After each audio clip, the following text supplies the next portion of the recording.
ಶ್ರೀ ಗುರುವೆ ನೀ ಭಕ್ತರನ್ನು ಲೋಕೋಪಕಾರಕ್ಕೆ ಕಳಿಸುವೆ. ಬಗೆದು ಅವರತಿ ಸಂಕಟಗಳೊಳು ನೀನೆ ಹೋಗಿಯೇ ಬಿಡಿಸುವೆ.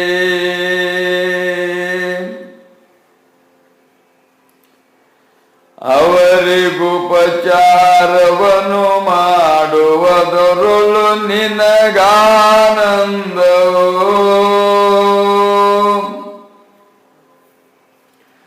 ಭವದೊಳಿ ಪರಿಭಕ್ತರ ರಕ್ಷಕ ಬಿರುದುಗಳು ನಿನಗೊಲಿದವು.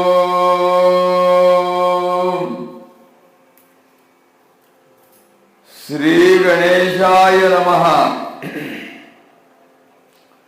ಶ್ರೀ ಸದ್ಗುರು ಸಿದ್ಧಾರೂಢಾಯ ನಮಃ. ಶ್ರೀ ಸದ್ಗುರು ಸಿದ್ಧಾರೂಢ ಮಹಾಪ್ರಭುಗಳವರ ದಿವ್ಯ ಚರಿತ್ರೆಯಲ್ಲಿ ಇಂದು 36ನೇ ಅಧ್ಯಾಯವು ಪ್ರಾಪ್ತವಾಗಿರುವಂತಹದ್ದು.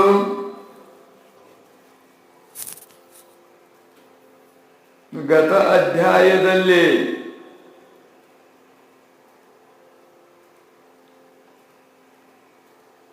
ಬೋಳೆ ಭಕ್ತನು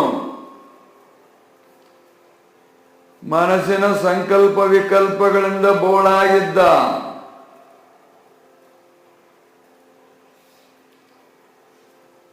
ಕರ್ಮದಿಂದ ನಿಶ್ಚಯ ಮಾಡುವಂತ ಬುದ್ಧಿಯಿಂದ ಬೋಳಾಗಿದ್ದ.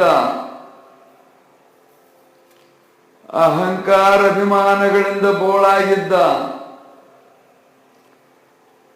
ದೇಹಾಭಿಮಾನದಿಂದ ಸಂಪೂರ್ಣವಾಗಿ ತಾನು ಬೋಳಾಗಿದ್ದ.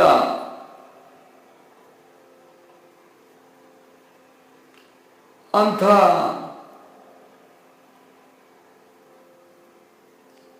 ಸೃಷ್ಟಿ ಆರಂಭದಿಂದ ಬೆನ್ನತ್ತಿ ಬಂದುಕೊಂಡಿರ್ತಕ್ಕಂಥವುಗಳೆಲ್ಲವನ್ನು ಬೆನ್ನಟ್ಟಿ ಅಟ್ಟಿ ಬಿಟ್ಟವನ್ನೆಲ್ಲ ಅಹಂಕಾರ, ಅಭಿಮಾನ, ವಾಸನೆ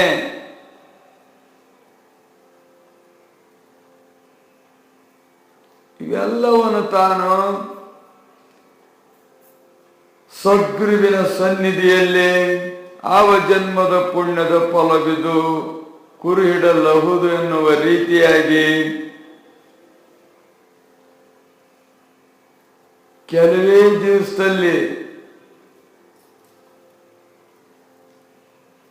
ಅವುಗಳನ್ನೆಲ್ಲ ಕಳ್ಕೊಂಡು ಸದ್ಗುರುವಿನ ಆಜ್ಞೆ ಎನ್ನತಕ್ಕಂಥದ್ದನ್ನ ಪಾಲನ ಮಾಡಿದ ಅವನು. ಗುರುವೇ ನಿಮ್ಮಾಜ್ಞೆಯನು ಮೀರದೆ ನಡೆದವನು ನರನಲ್ಲನವನು ಪರಮಾತ್ಮನು ಅಂಥೇಳಿ. ನಾವು ಮೀರದಲ್ಲೇ ನಡೀತೇವೆ ಕೆಲವೊಂದರಲ್ಲಿ. ನಡೆಪ ಇವತ್ತು ಉತ್ತಮವಾದ ಭೋಜನ ತಗ ನಡೆಪ ಅಂದ್ರೆ ನಿಮ್ಮ ಆಜ್ಞೆಯಪ್ಪ ಅಂತಾರೆ.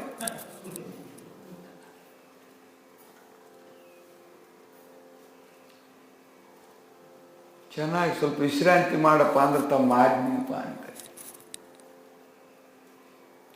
ಬಿಸಿನೀರಿನ ಸ್ನಾನ ಚೆನ್ನಾಗಿ ಮಾಡಪ್ಪ ಅಂದ್ರೆ ನಿಮ್ಮ ಆಜ್ಞೆ ಅಂತೇಳಿ ಅಪಾರ ಆಜ್ಞೆ ಮಾಡಿದ್ದಾರೆ. ಅವ್ರ ಆಜ್ಞೆ ಅಂತ ನಾವು ನಡಿಬೇಕು. ತಣ್ಣೀರು ಸ್ನಾನ ಮಾಡಬೇಡ ಅಂದಾರ, ನಿದ್ದಿಗೆ ಎಡಬೇಡ ಅಂದಾರ. ಅನುಕೂಲ ಸಿಂಧು ಅಂತ ಇದು. ಗುರುವಿನ ಆಜ್ಞೆ ಪಾಲನೆ ಮಾಡೋದ್ರಲ್ಲಿ ಅನುಕೂಲ ಸಿಂಧು ಅಂತ. ಪ್ರತಿಕೂಲ ಏನಾರ ಬಂತು ಅಂದ್ಕೊಟ್ಲೇನೆ ಅದು ನನ್ನ ಕೈಲಿ ಆಗೋದಿಲ್ಲಪ್ಪ ಅಂತ. ನಮ್ಮಿಂದ ಆಗೋದಿಲ್ಲಪ್ಪ ಅದು ಮತ್ತೊಬ್ಬರಿಗೆ ಯಾರಿಗಾರ ಹೇಳ್ಬೇಕು, ಯಾರಿಂದನಾರ ಮಾಡಿಸ್ಬೇಕು ಅಂತವ ಇಲ್ಲ. ನಮ್ಮ ಅನುಕೂಲಿನ ಆಜ್ಞೆಗಳು ಬಂದು ಅಂದ್ರೆ ಬಹಳಷ್ಟು ಪ್ರೇಮದಿಂದ ಸಂತೋಷದಿಂದ ನಮ್ಮಪ್ಪ ನಮ್ಮ ಮನಸ್ಸಿಂದೆಲ್ಲ ತಿಳ್ಕೊಂಡು ನಮ್ಮ ಮನಸ್ಸಿನಂತನೇ ಅನುಕೂಲ ಮಾಡಿದ.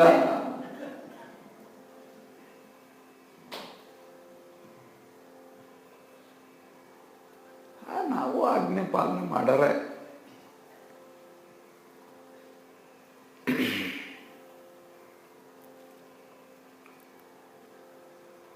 ಆದರೆ ಅವನು ಆಜ್ಞೆ ಪಾಲನೆ ಮಾಡಿರ್ತಕ್ಕಂಥದ್ದು ಪ್ರತಿಕೂಲದಲ್ಲಿ ಆಜ್ಞೆ ಪಾಲನೆ ಮಾಡಿರ್ತಕ್ಕಂಥದ್ದು.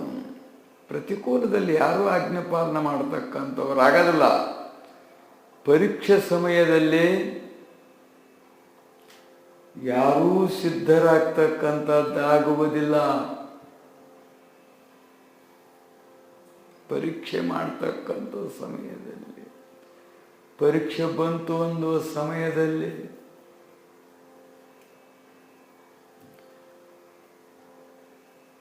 ಅದು ಪರೀಕ್ಷೆ ಅಲ್ಲ, ಅದು ಮೋಕ್ಷ ಕೊಡ್ತಕ್ಕಂಥ ಅವಕಾಶ. ಅದು ನಮಗಂಗ ಪರೀಕ್ಷೆ ಅಂತ ಆಗಿರ್ತತಿ. ಸಮಗಾರ ಭೀಮವ್ವಗೆ ನಾಗಲಿಂಗಪ್ಪನವರು ಸಂತಿ ದಿವಸ ಸೀರೆ ಬಿಚ್ಚಿ ಸಂತಿ ಮಾಡ್ಕೊಂಬ ಅಂತ ಅಂದರು. ಕುಬಸ ಸೀರೆ ಬಿಚ್ಚಿ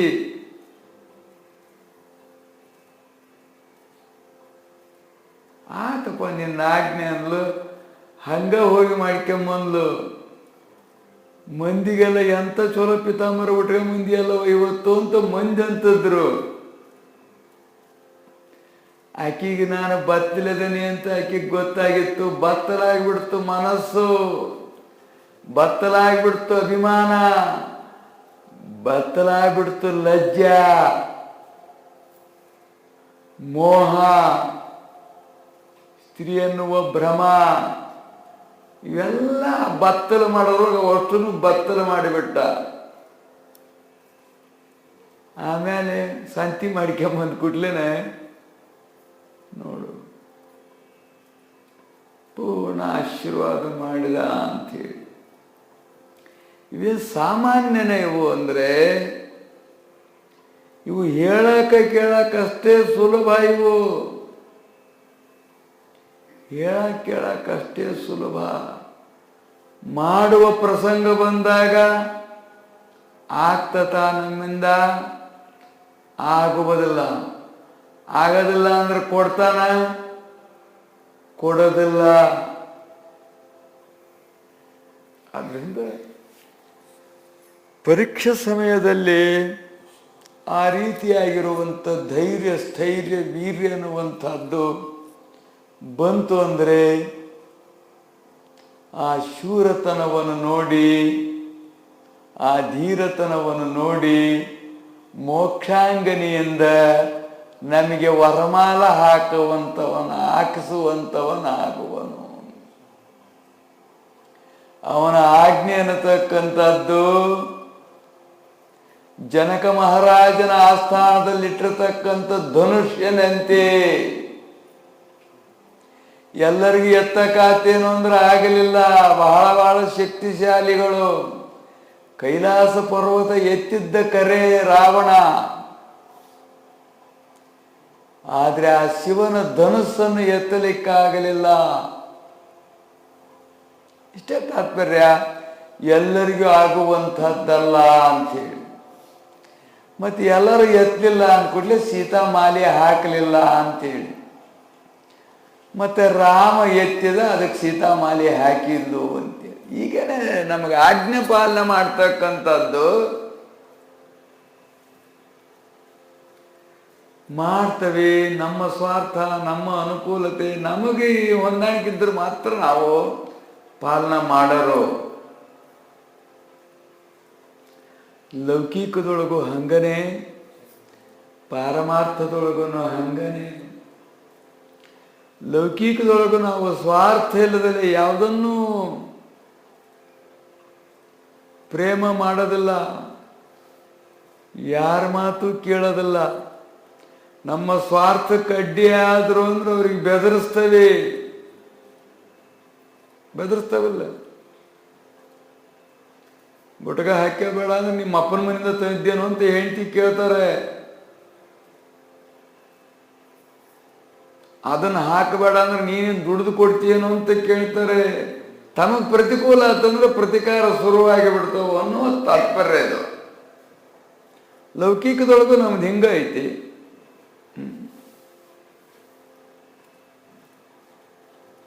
ಭಾಳ ತಗಣಿ ಕಡೆ ಕತ್ತಿದ್ವು ಅಂದ್ರೆ ಆ ಮಂಚ ಎಷ್ಟೇ ಸಾವಿರ ಎಷ್ಟೇ ಲಕ್ಷ ಗಂಟ್ಲೆ ಇದ್ರೂ ಕೂಡ ಅದ್ರ ಮ್ಯಾಲ ಮಕ್ಕಂತವೇನು ಅಂದ್ರೆ ಮಕ್ಕಳದಿಲ್ಲ. ಯಾಕ ತಗಣಿ ತುಂಬಿದವೆ. ಬೇರೆ ಕಡೆಗೆ ಹೋಗಿ ಮಕ್ಕಂತವಿ.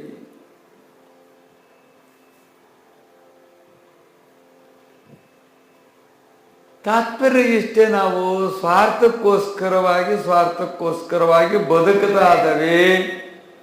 ನಿಸ್ವಾರ್ಥದ ಪ್ರಸಂಗ ಬಂತು, ಪರೀಕ್ಷಾ ಪ್ರಸಂಗ ಬಂತು ಅಂದರೆ ಖಂಡಿತವಾಗಿ ನಾವು ಉತ್ತೀರ್ಣವಾಗುವಂಥ ಸದ್ಭಾವದಿಂದ ಶುದ್ಧ ಭಾವದಿಂದ ಇಲ್ಲ ಅಂತಲೇ ತಿಳ್ಕೋಬೇಕು.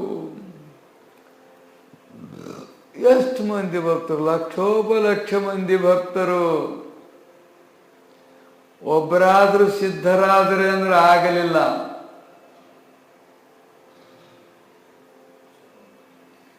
ಆಗದೂ ಇಲ್ಲ. ಮತ್ತಿವರು ಭಾವಬಂಧ ಹೋಗೋದೂ ಇಲ್ಲ. ಇವರಿಗೆ ಆಗೋದೂ ಇಲ್ಲ, ಈಗ ಭಾವಬಂಧ ಹೋಗೋದಿಲ್ಲ.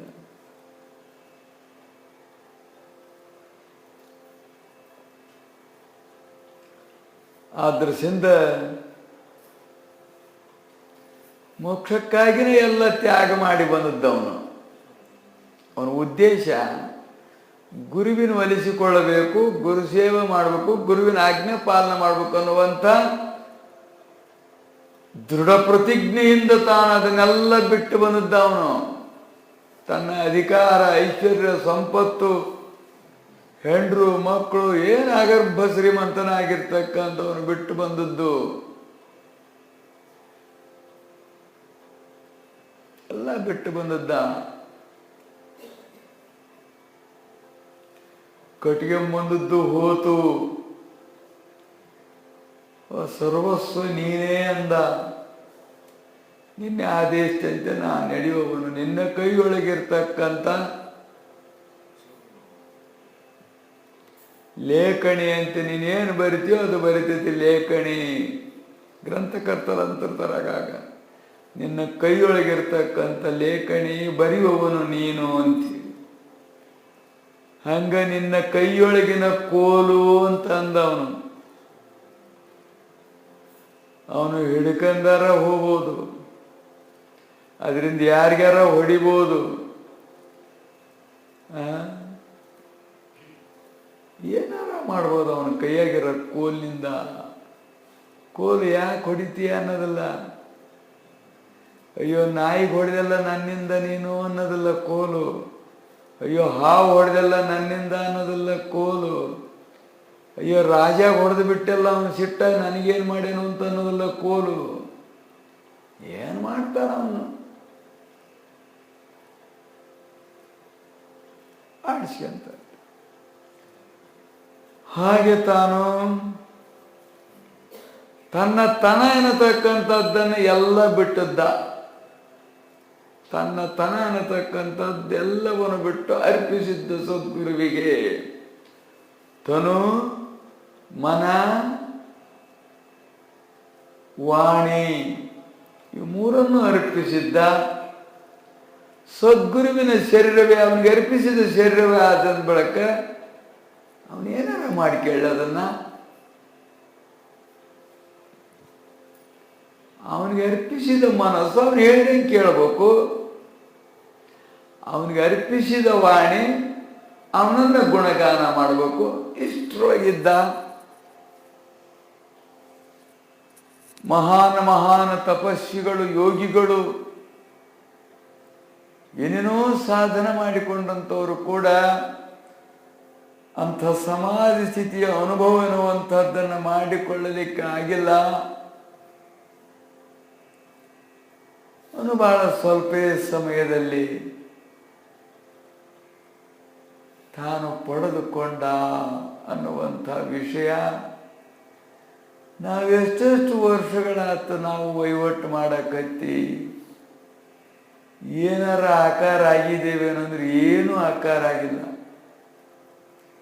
ಸೇವಾದಾಗ ಆಕಾರ ಆಗ್ಯಾವೆ ಅಂದ್ರೆ ಅದ್ರಾಗಿಲ್ಲ, ಭಕ್ತಿಯೊಳಗೆ ಆಕಾರ ಆಗಿದ್ದೇವೆ ಅಂದ್ರೆ ಅದ್ರಾಗೂ ಇಲ್ಲ, ಸದ್ಭಾವದೊಳಗೆ ಆಕಾರ ಆಗಿದ್ದೇವೆ ಅಂದ್ರೆ ಅದರೊಳಗೂ ಇಲ್ಲ. ಏನೂ ಆಗಿಲ್ಲ, ಏನೂ ಆಗಿಲ್ಲ, ಏನೂ ಆಗಿಲ್ಲ. ಸುಮ್ಮನೆ ಕಾಲವನ್ನು ಕಳೆದು ಬಿಟ್ಟಿದ್ದೇವೆ.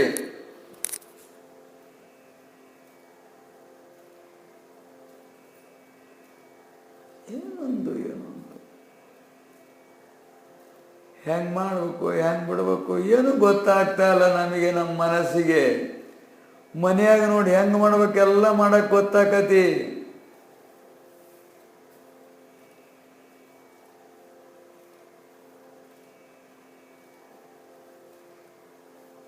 ಮನೆಯರಿಗೆ ಮಾಡಕ್ಕೆಲ್ಲ ಗೊತ್ತಾಕತಿ.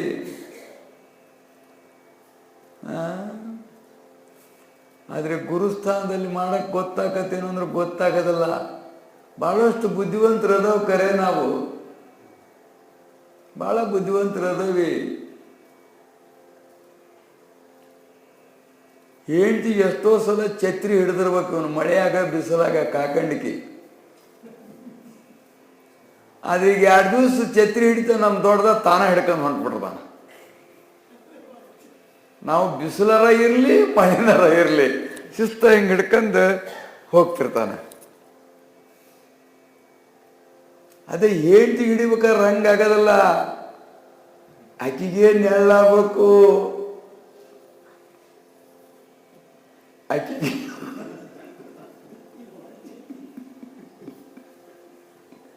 ಅದು ನೋಡೋದು ಯಾಕೆ ಬರ್ತದೆ, ಅಲ್ಲಿ ಯಾಕೆ ಬರ್ತದೆ, ಇಲ್ಲಿ ಯಾಕೆ ಬರೋದಿಲ್ಲ ಅಂತ ನಾವು ಕೇಳೋದಷ್ಟೇ. ಆಮೇಲೆ ಅಂತಾಗೆ ಸುಮ್ಮನಿರಲಿಲ್ಲ, ಜಬರಿಸಿದ್ವಿ, ಸರಿ ಹಿಂಗೆ ಹಿಡಿಯಲಿ ಅಂತ. ಯಾಕೆ ಹಿಡ್ಕೊಂಡು ಅಷ್ಟು ದೂರ ಸುಮ್ಮನೆ ಹೋಗ್ತಿರ್ತ, ದೊಡ್ಡ ಛತ್ರಿ ಹಿಡ್ಕೊಂಡು ನಾನು ದೊಡ್ಡ ಛತ್ರಿಯಾಗ ಹೊಂಟಾನೆ ಅಂತೇಳಿ ಹೇಳ್ಬೇಡದ ಅಂತ ನಿಮ್ಗೆ ಹೇಳ್ಬೇಡದ.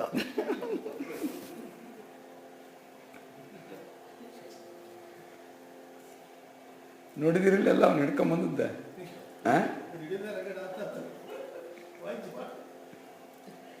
ಅದು ವಜ್ಜೆ ಆಕತ್ರಿ, ಅದು ಗುರುಸೇವಾ ಅಂದ್ರೆ ವಜ್ಜೆ ಆಕತ್ತದ.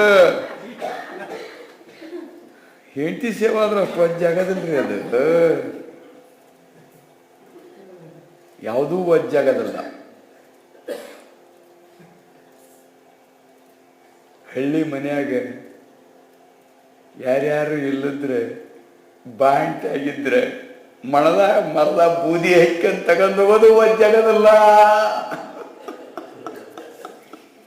ತಗೊಂಡು ಹೋಗ್ತಾರ, ನಮಗ್ ಗೊತ್ತೈತಿ.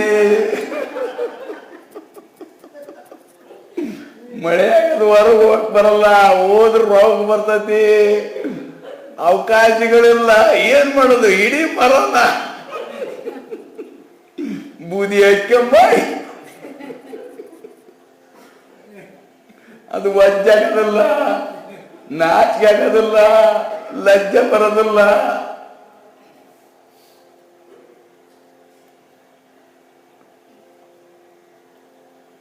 ಒಳಗೆ ಬರ್ತದಾಗ ಸೀರೆ ಕೊಡ್ತೇವೆ. ಹುಡುಗರವೆಲ್ಲ ಅವು ಸಣ್ಣ ಸಣ್ಣ ಮಕ್ಕಳಾಗಿದ್ದು ಅದ್ರ ಬಟ್ಟೆನೆಲ್ಲ ಕೊಡ್ತೇವೆ. ಕೊಳ್ಳಬೇಕು, ಅನಿವಾರ್ಯ ಅನಿವಾರ್ಯ. ಯಾರು ಇಲ್ಲ ಅಂದ್ರೆ ಏನ್ ಮಾಡ್ತೀಯ? ಕದ ಹೆಕ್ಕೆಂದು ಮಾಡೋದಪ್ಪ.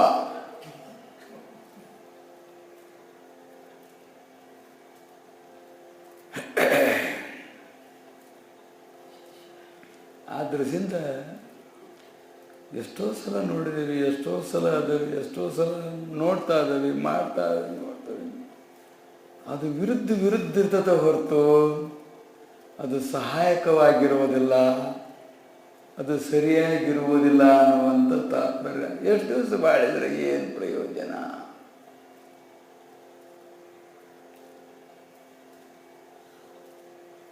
ಆ ನಿಶಾನೆ ಹಿಡ್ಕಂತಂದ್ರೆ ದಡ ದಡ ದಡ ದಡ ಒಂದಾಗ ಹೋಗ್ಬಿಡ್ತದೆ ಮುಂದಕ್ಕೆ.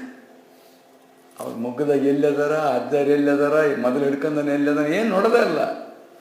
ಶಿಸ್ತಾಗ ಇದ್ರ ಬಾವುಟ ಹಿಡ್ಕೊಂತಾರಲ್ಲ, NCC ಅವೆಲ್ಲ ಸ್ಪೋರ್ಟ್ಸ್ನವು ಹಂಗೆ ಹಿಡಿತಾನೆ. ಅದನ್ನು ಮಾತ್ರ ಚೆನ್ನಾಗಿ ಹಿಡಿತಾನೆ ಹಿಂಗೆ ಕೈಯಾಗ. ಹಂಗೆ ದಡ್ಡ ದಡ್ಡ ದಡ್ಡ ದಡ್ಡ ಹೋಗ್ಬಿಡ್ತಾನೆ. ಅವ್ರು ಇಂತ ಬೆದರಿಸ್ಬೇಕಿದ್ರು, ದನ ಬೆದರಿಸ್ತೆ ಹಂಗೆ ದನ ಹೋದಾಗ ಕೂಡಲೇ ದನ ಬೆದರಿಸ್ತೀವಿ, ಬೆದರ್ತಾರೆ ಅವರು ಮಗ್ಗಲ್ದಾಗಿರೋರು. ದೊಡ್ಡ ಹೋಗ್ಬೇಡ ನಿತ್ಗ ಅಲ್ಲಿ ಅಂತಾರೆ ಅವರು. ಹೇಳುವ ತಾತ್ಪರ್ಯ ಇಷ್ಟ, ಏನೂ ಗೊತ್ತಿಲ್ಲ ನಮಗೆ ಅಂತೀವಿ. ನೋಡಿಲ್ಲವೇ ಅಲ್ಲೇ 40 ವರ್ಷ ಆತನ ಅವನು ಬರಕ್ಕೆ ಹತ್ತಿ. ಎಷ್ಟು ವರ್ಷ ಆತ? 45 ವರ್ಷ ಆಯುಷ್ಯ ಪೂರ್ಣ ಮುಗದತ್ತಿದ್ರಾಗ.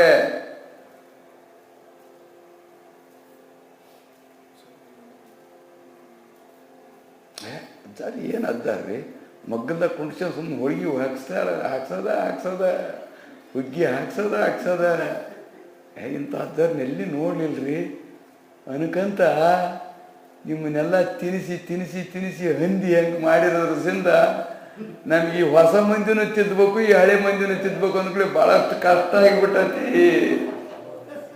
ಇವು ಬಲ್ತು ಬಿಟ್ಟದವೆ, ಇವು ಬೀಡಿದ್ದಂಗದವೆ, ಹೊಡೆದ್ರೆ ಮುರಿತವೆ, ಬಿಟ್ರೆ ಹಾಲಾಗದಲ್ಲ.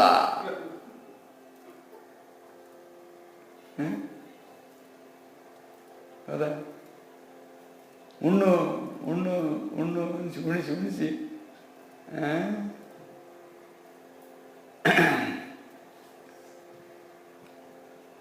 ಈಗ ಹಂಗಾಗಂಗಿಲ್ಲ. ಈಗ ಹಂಗಾಗ್ಬಿಟ್ರೆ ಹಾಳಾಗಿ ಹೋಗ್ತೀರಿ ನೀವು. ನಿಮ್ಮನ್ನು ಹಾಳಾಗಕ್ಕೆ ಬಿಡಂಗಿಲ್ಲ. ಈಗ ಬಡಿಬೇಕಾಗೈತಿ.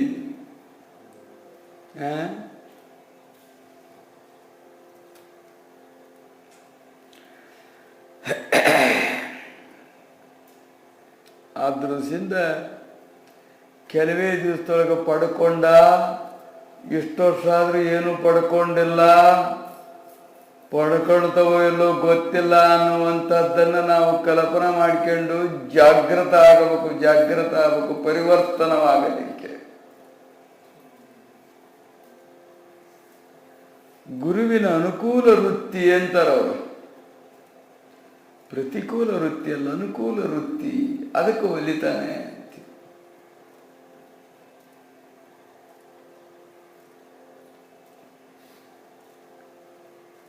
ಮನ್ನಣೆಯ ಕೊಟ್ಟವರ ನೀ ಭವ ಜಲದಿ ದಾಂಟಿಸಿದ ಅಂಥೇಳಿ.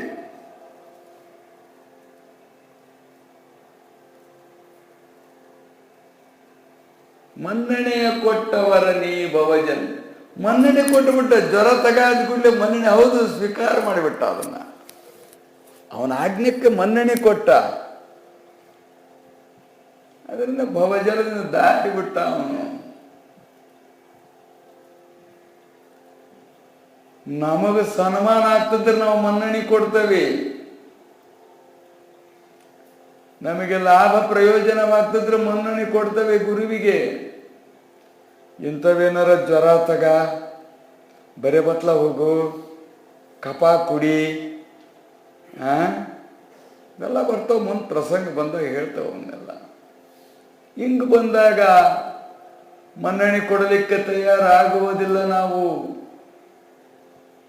ಒಪ್ಪೋದಿಲ್ಲ ಮನಸ್ಸು.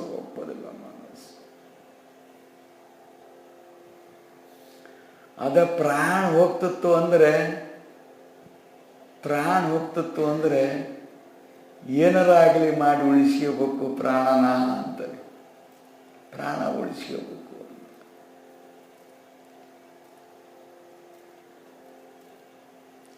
ಬಹಳಷ್ಟು ಶಾಸ್ತ್ರಿ, ಪಂಡಿತ, ವಿದ್ಯಾವಂತ,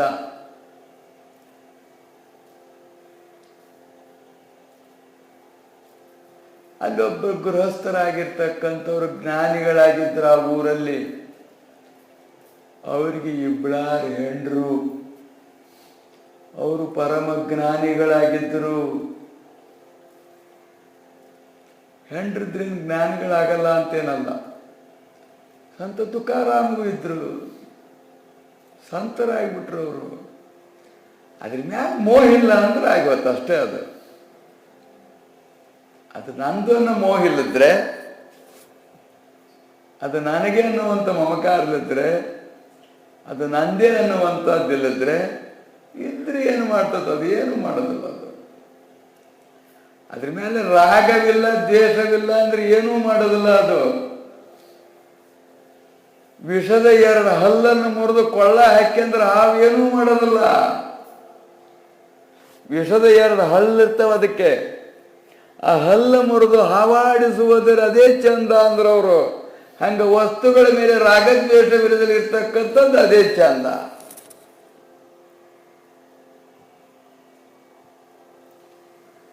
ಅವಾಗ ಅವನು ಬಂದ, ಇವರು ಮಹಾತ್ಮರು, ಜ್ಞಾನಿಗಳು, ಮಹಾಪುರುಷರು, ಅವರಿಂದ ಏನಾದರೂ ಉಪದೇಶ ಮಾಡ್ಕೋಬೇಕು ಅಂಥೇಳಿ,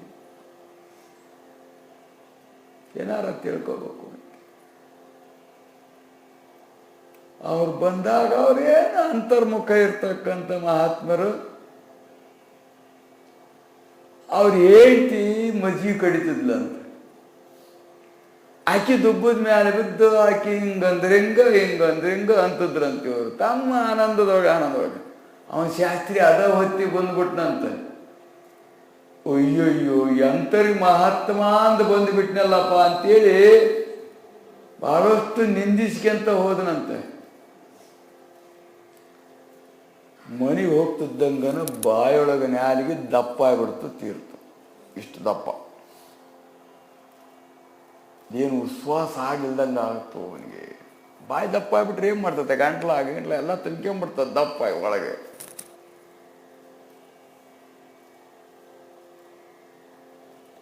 ಅವಾಗ ಏನೇನೋ ಪ್ರಯತ್ನ ಮಾಡಿದ್ರು, ಅದೇನು ಪ್ರಯತ್ನ ಮಾಡಿದ್ರು ಕೂಡ ಹೋಗಲಿಲ್ಲ. ಅದು ಬಾಯಿ ದಪ್ಪ ಆಗಿದ್ದು ಬಾವು.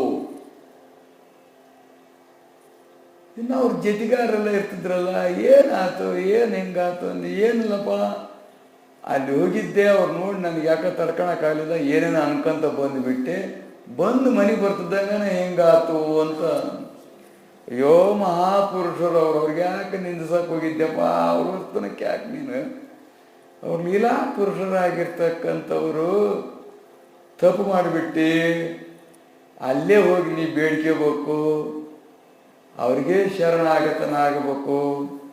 ಹಂಗಾದ್ರೆ ಮಾತ್ರ ಇದು ಹೋಗ್ತತೋ ಹೊರ್ತಿಲ್ಲ, ನೀನೋ ಹೋಗ್ತೀಯ ಅಂತ ಅಂದರು, ಸತ್ತು ಹೋಗ್ತೀಯ ಅಂದರು.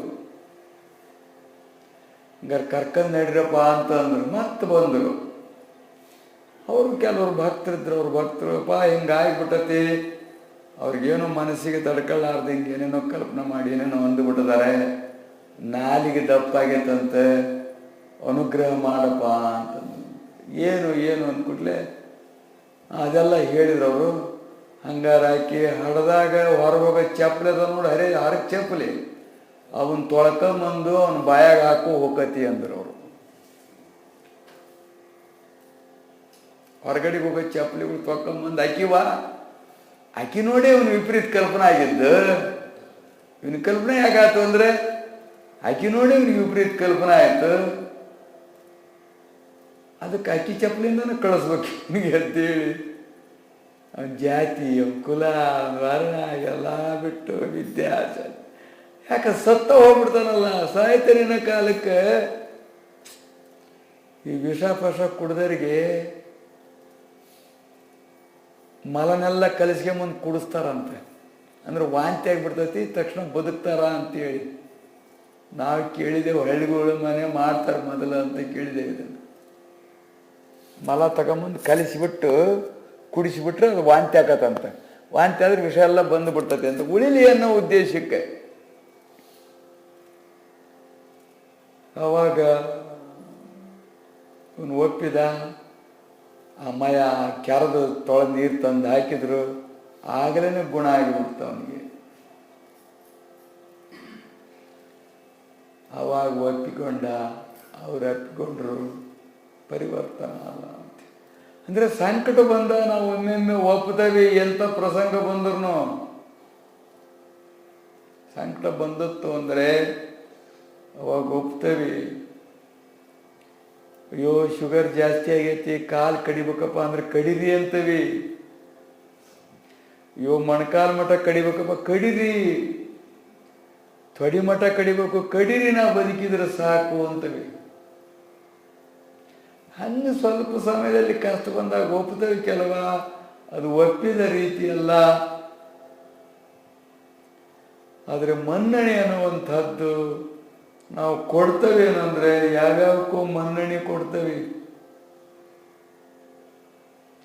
ಹಳೆಯಾದನಪ್ಪ ಅವನಿಗೆ ಮನ್ನಣೆ ಕೊಟ್ಟು ಕುಣಿಬಾರ್ದವನಿಗೆ ಅಂತವಿ. ಹೆಂಡತಿ ಮುಂದೆ ಹೆಂಗ್ ಉದ್ದಕ್ಕೆ ನಮಸ್ಕಾರ ಮಾಡ್ಲಪ್ಪ ಅಂತವಿ. ಅಕಸ್ಮಾತ್ ಬೂಟ್ ಹಾಕ್ಯಂದು ಹೊರಗೆ ಹೋಗಿದ್ವಿ ಅಂದ್ರೆ ಬೂಟ್ ಹಾಕ್ಯಂದ್ರೆ ಹೆಂಗ್ ಮಾಡ್ಬೇಕಪ್ಪ ನಮಸ್ಕಾರ ಅಂತವಿ. ಬೂಟ್ ಏನ್ ಚರಂದವಲ್ಲ, ರಿವಿವವು, ಆದ್ರೂ ಬೂಟ್ ಅವು ಅಂತ ಕಲ್ಪನಾ ಬರ್ತದೆ ಮನಸ್ಸಿನಾಗೆ. ಬೇಕಂತನ ನೋಡ್ತೇವ ಅವಾಗ ಏನಾಗೈತಿ ಇವ್ರ ಮನಸ್ಸಿನಾಗ ಅಂತ. ಅಲ್ಲಿದ್ದ ಒಳಗೆ ಇಲ್ಲಿ ಬಿಟ್ಟು ಬರೋ ಮಟನು ಹಂಗ ಬೆನ್ನತ್ಕೆಂದ ಬರ್ತಾರ ಹೊರ್ತಾವ ಬೂಟ್ ಬಿಡೋ ಮಟನು. ಎಷ್ಟು ಕಾಟೈತಲ್ಲಪ್ಪ ಇದು ಅನಿಸ್ತದಲ್ಲಿ. ಅದ ಸಾಂಕ್ತ ಬಂದಾಗ ಸಾಂಕ್ಟಿನರ್ ಅಂತದ್ ಬಂದಿತ್ತು ಅಂದ್ರೆ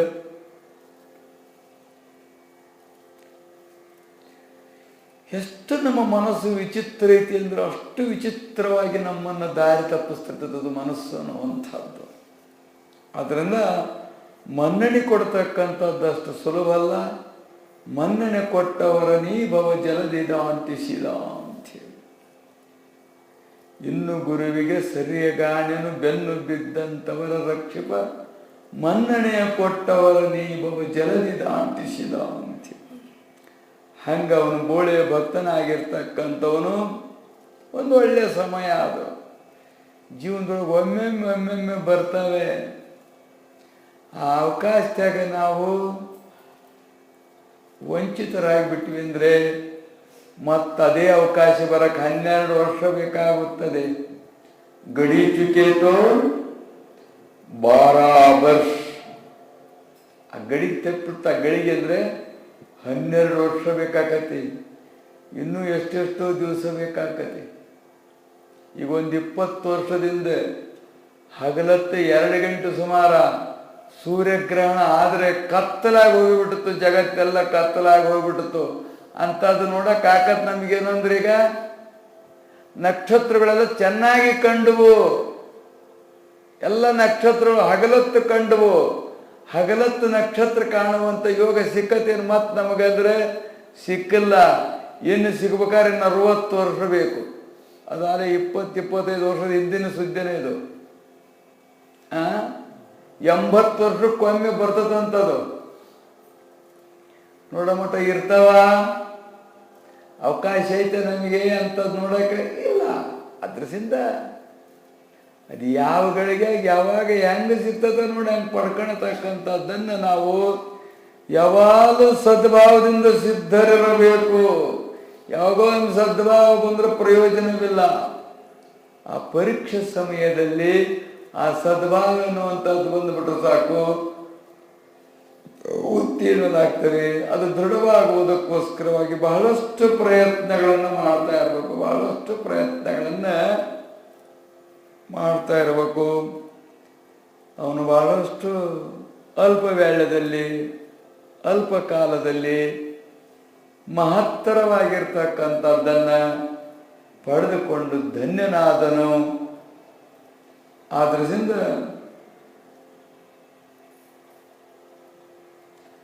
ಅವನು ಹೇಳಿದಂಗೆ ನಡೀತಕ್ಕಂಥದ್ದೈತಲ್ಲ, ಅದು ಬಹಳ ಮುಖ್ಯವಾಗಿರ್ತಕ್ಕಂಥ.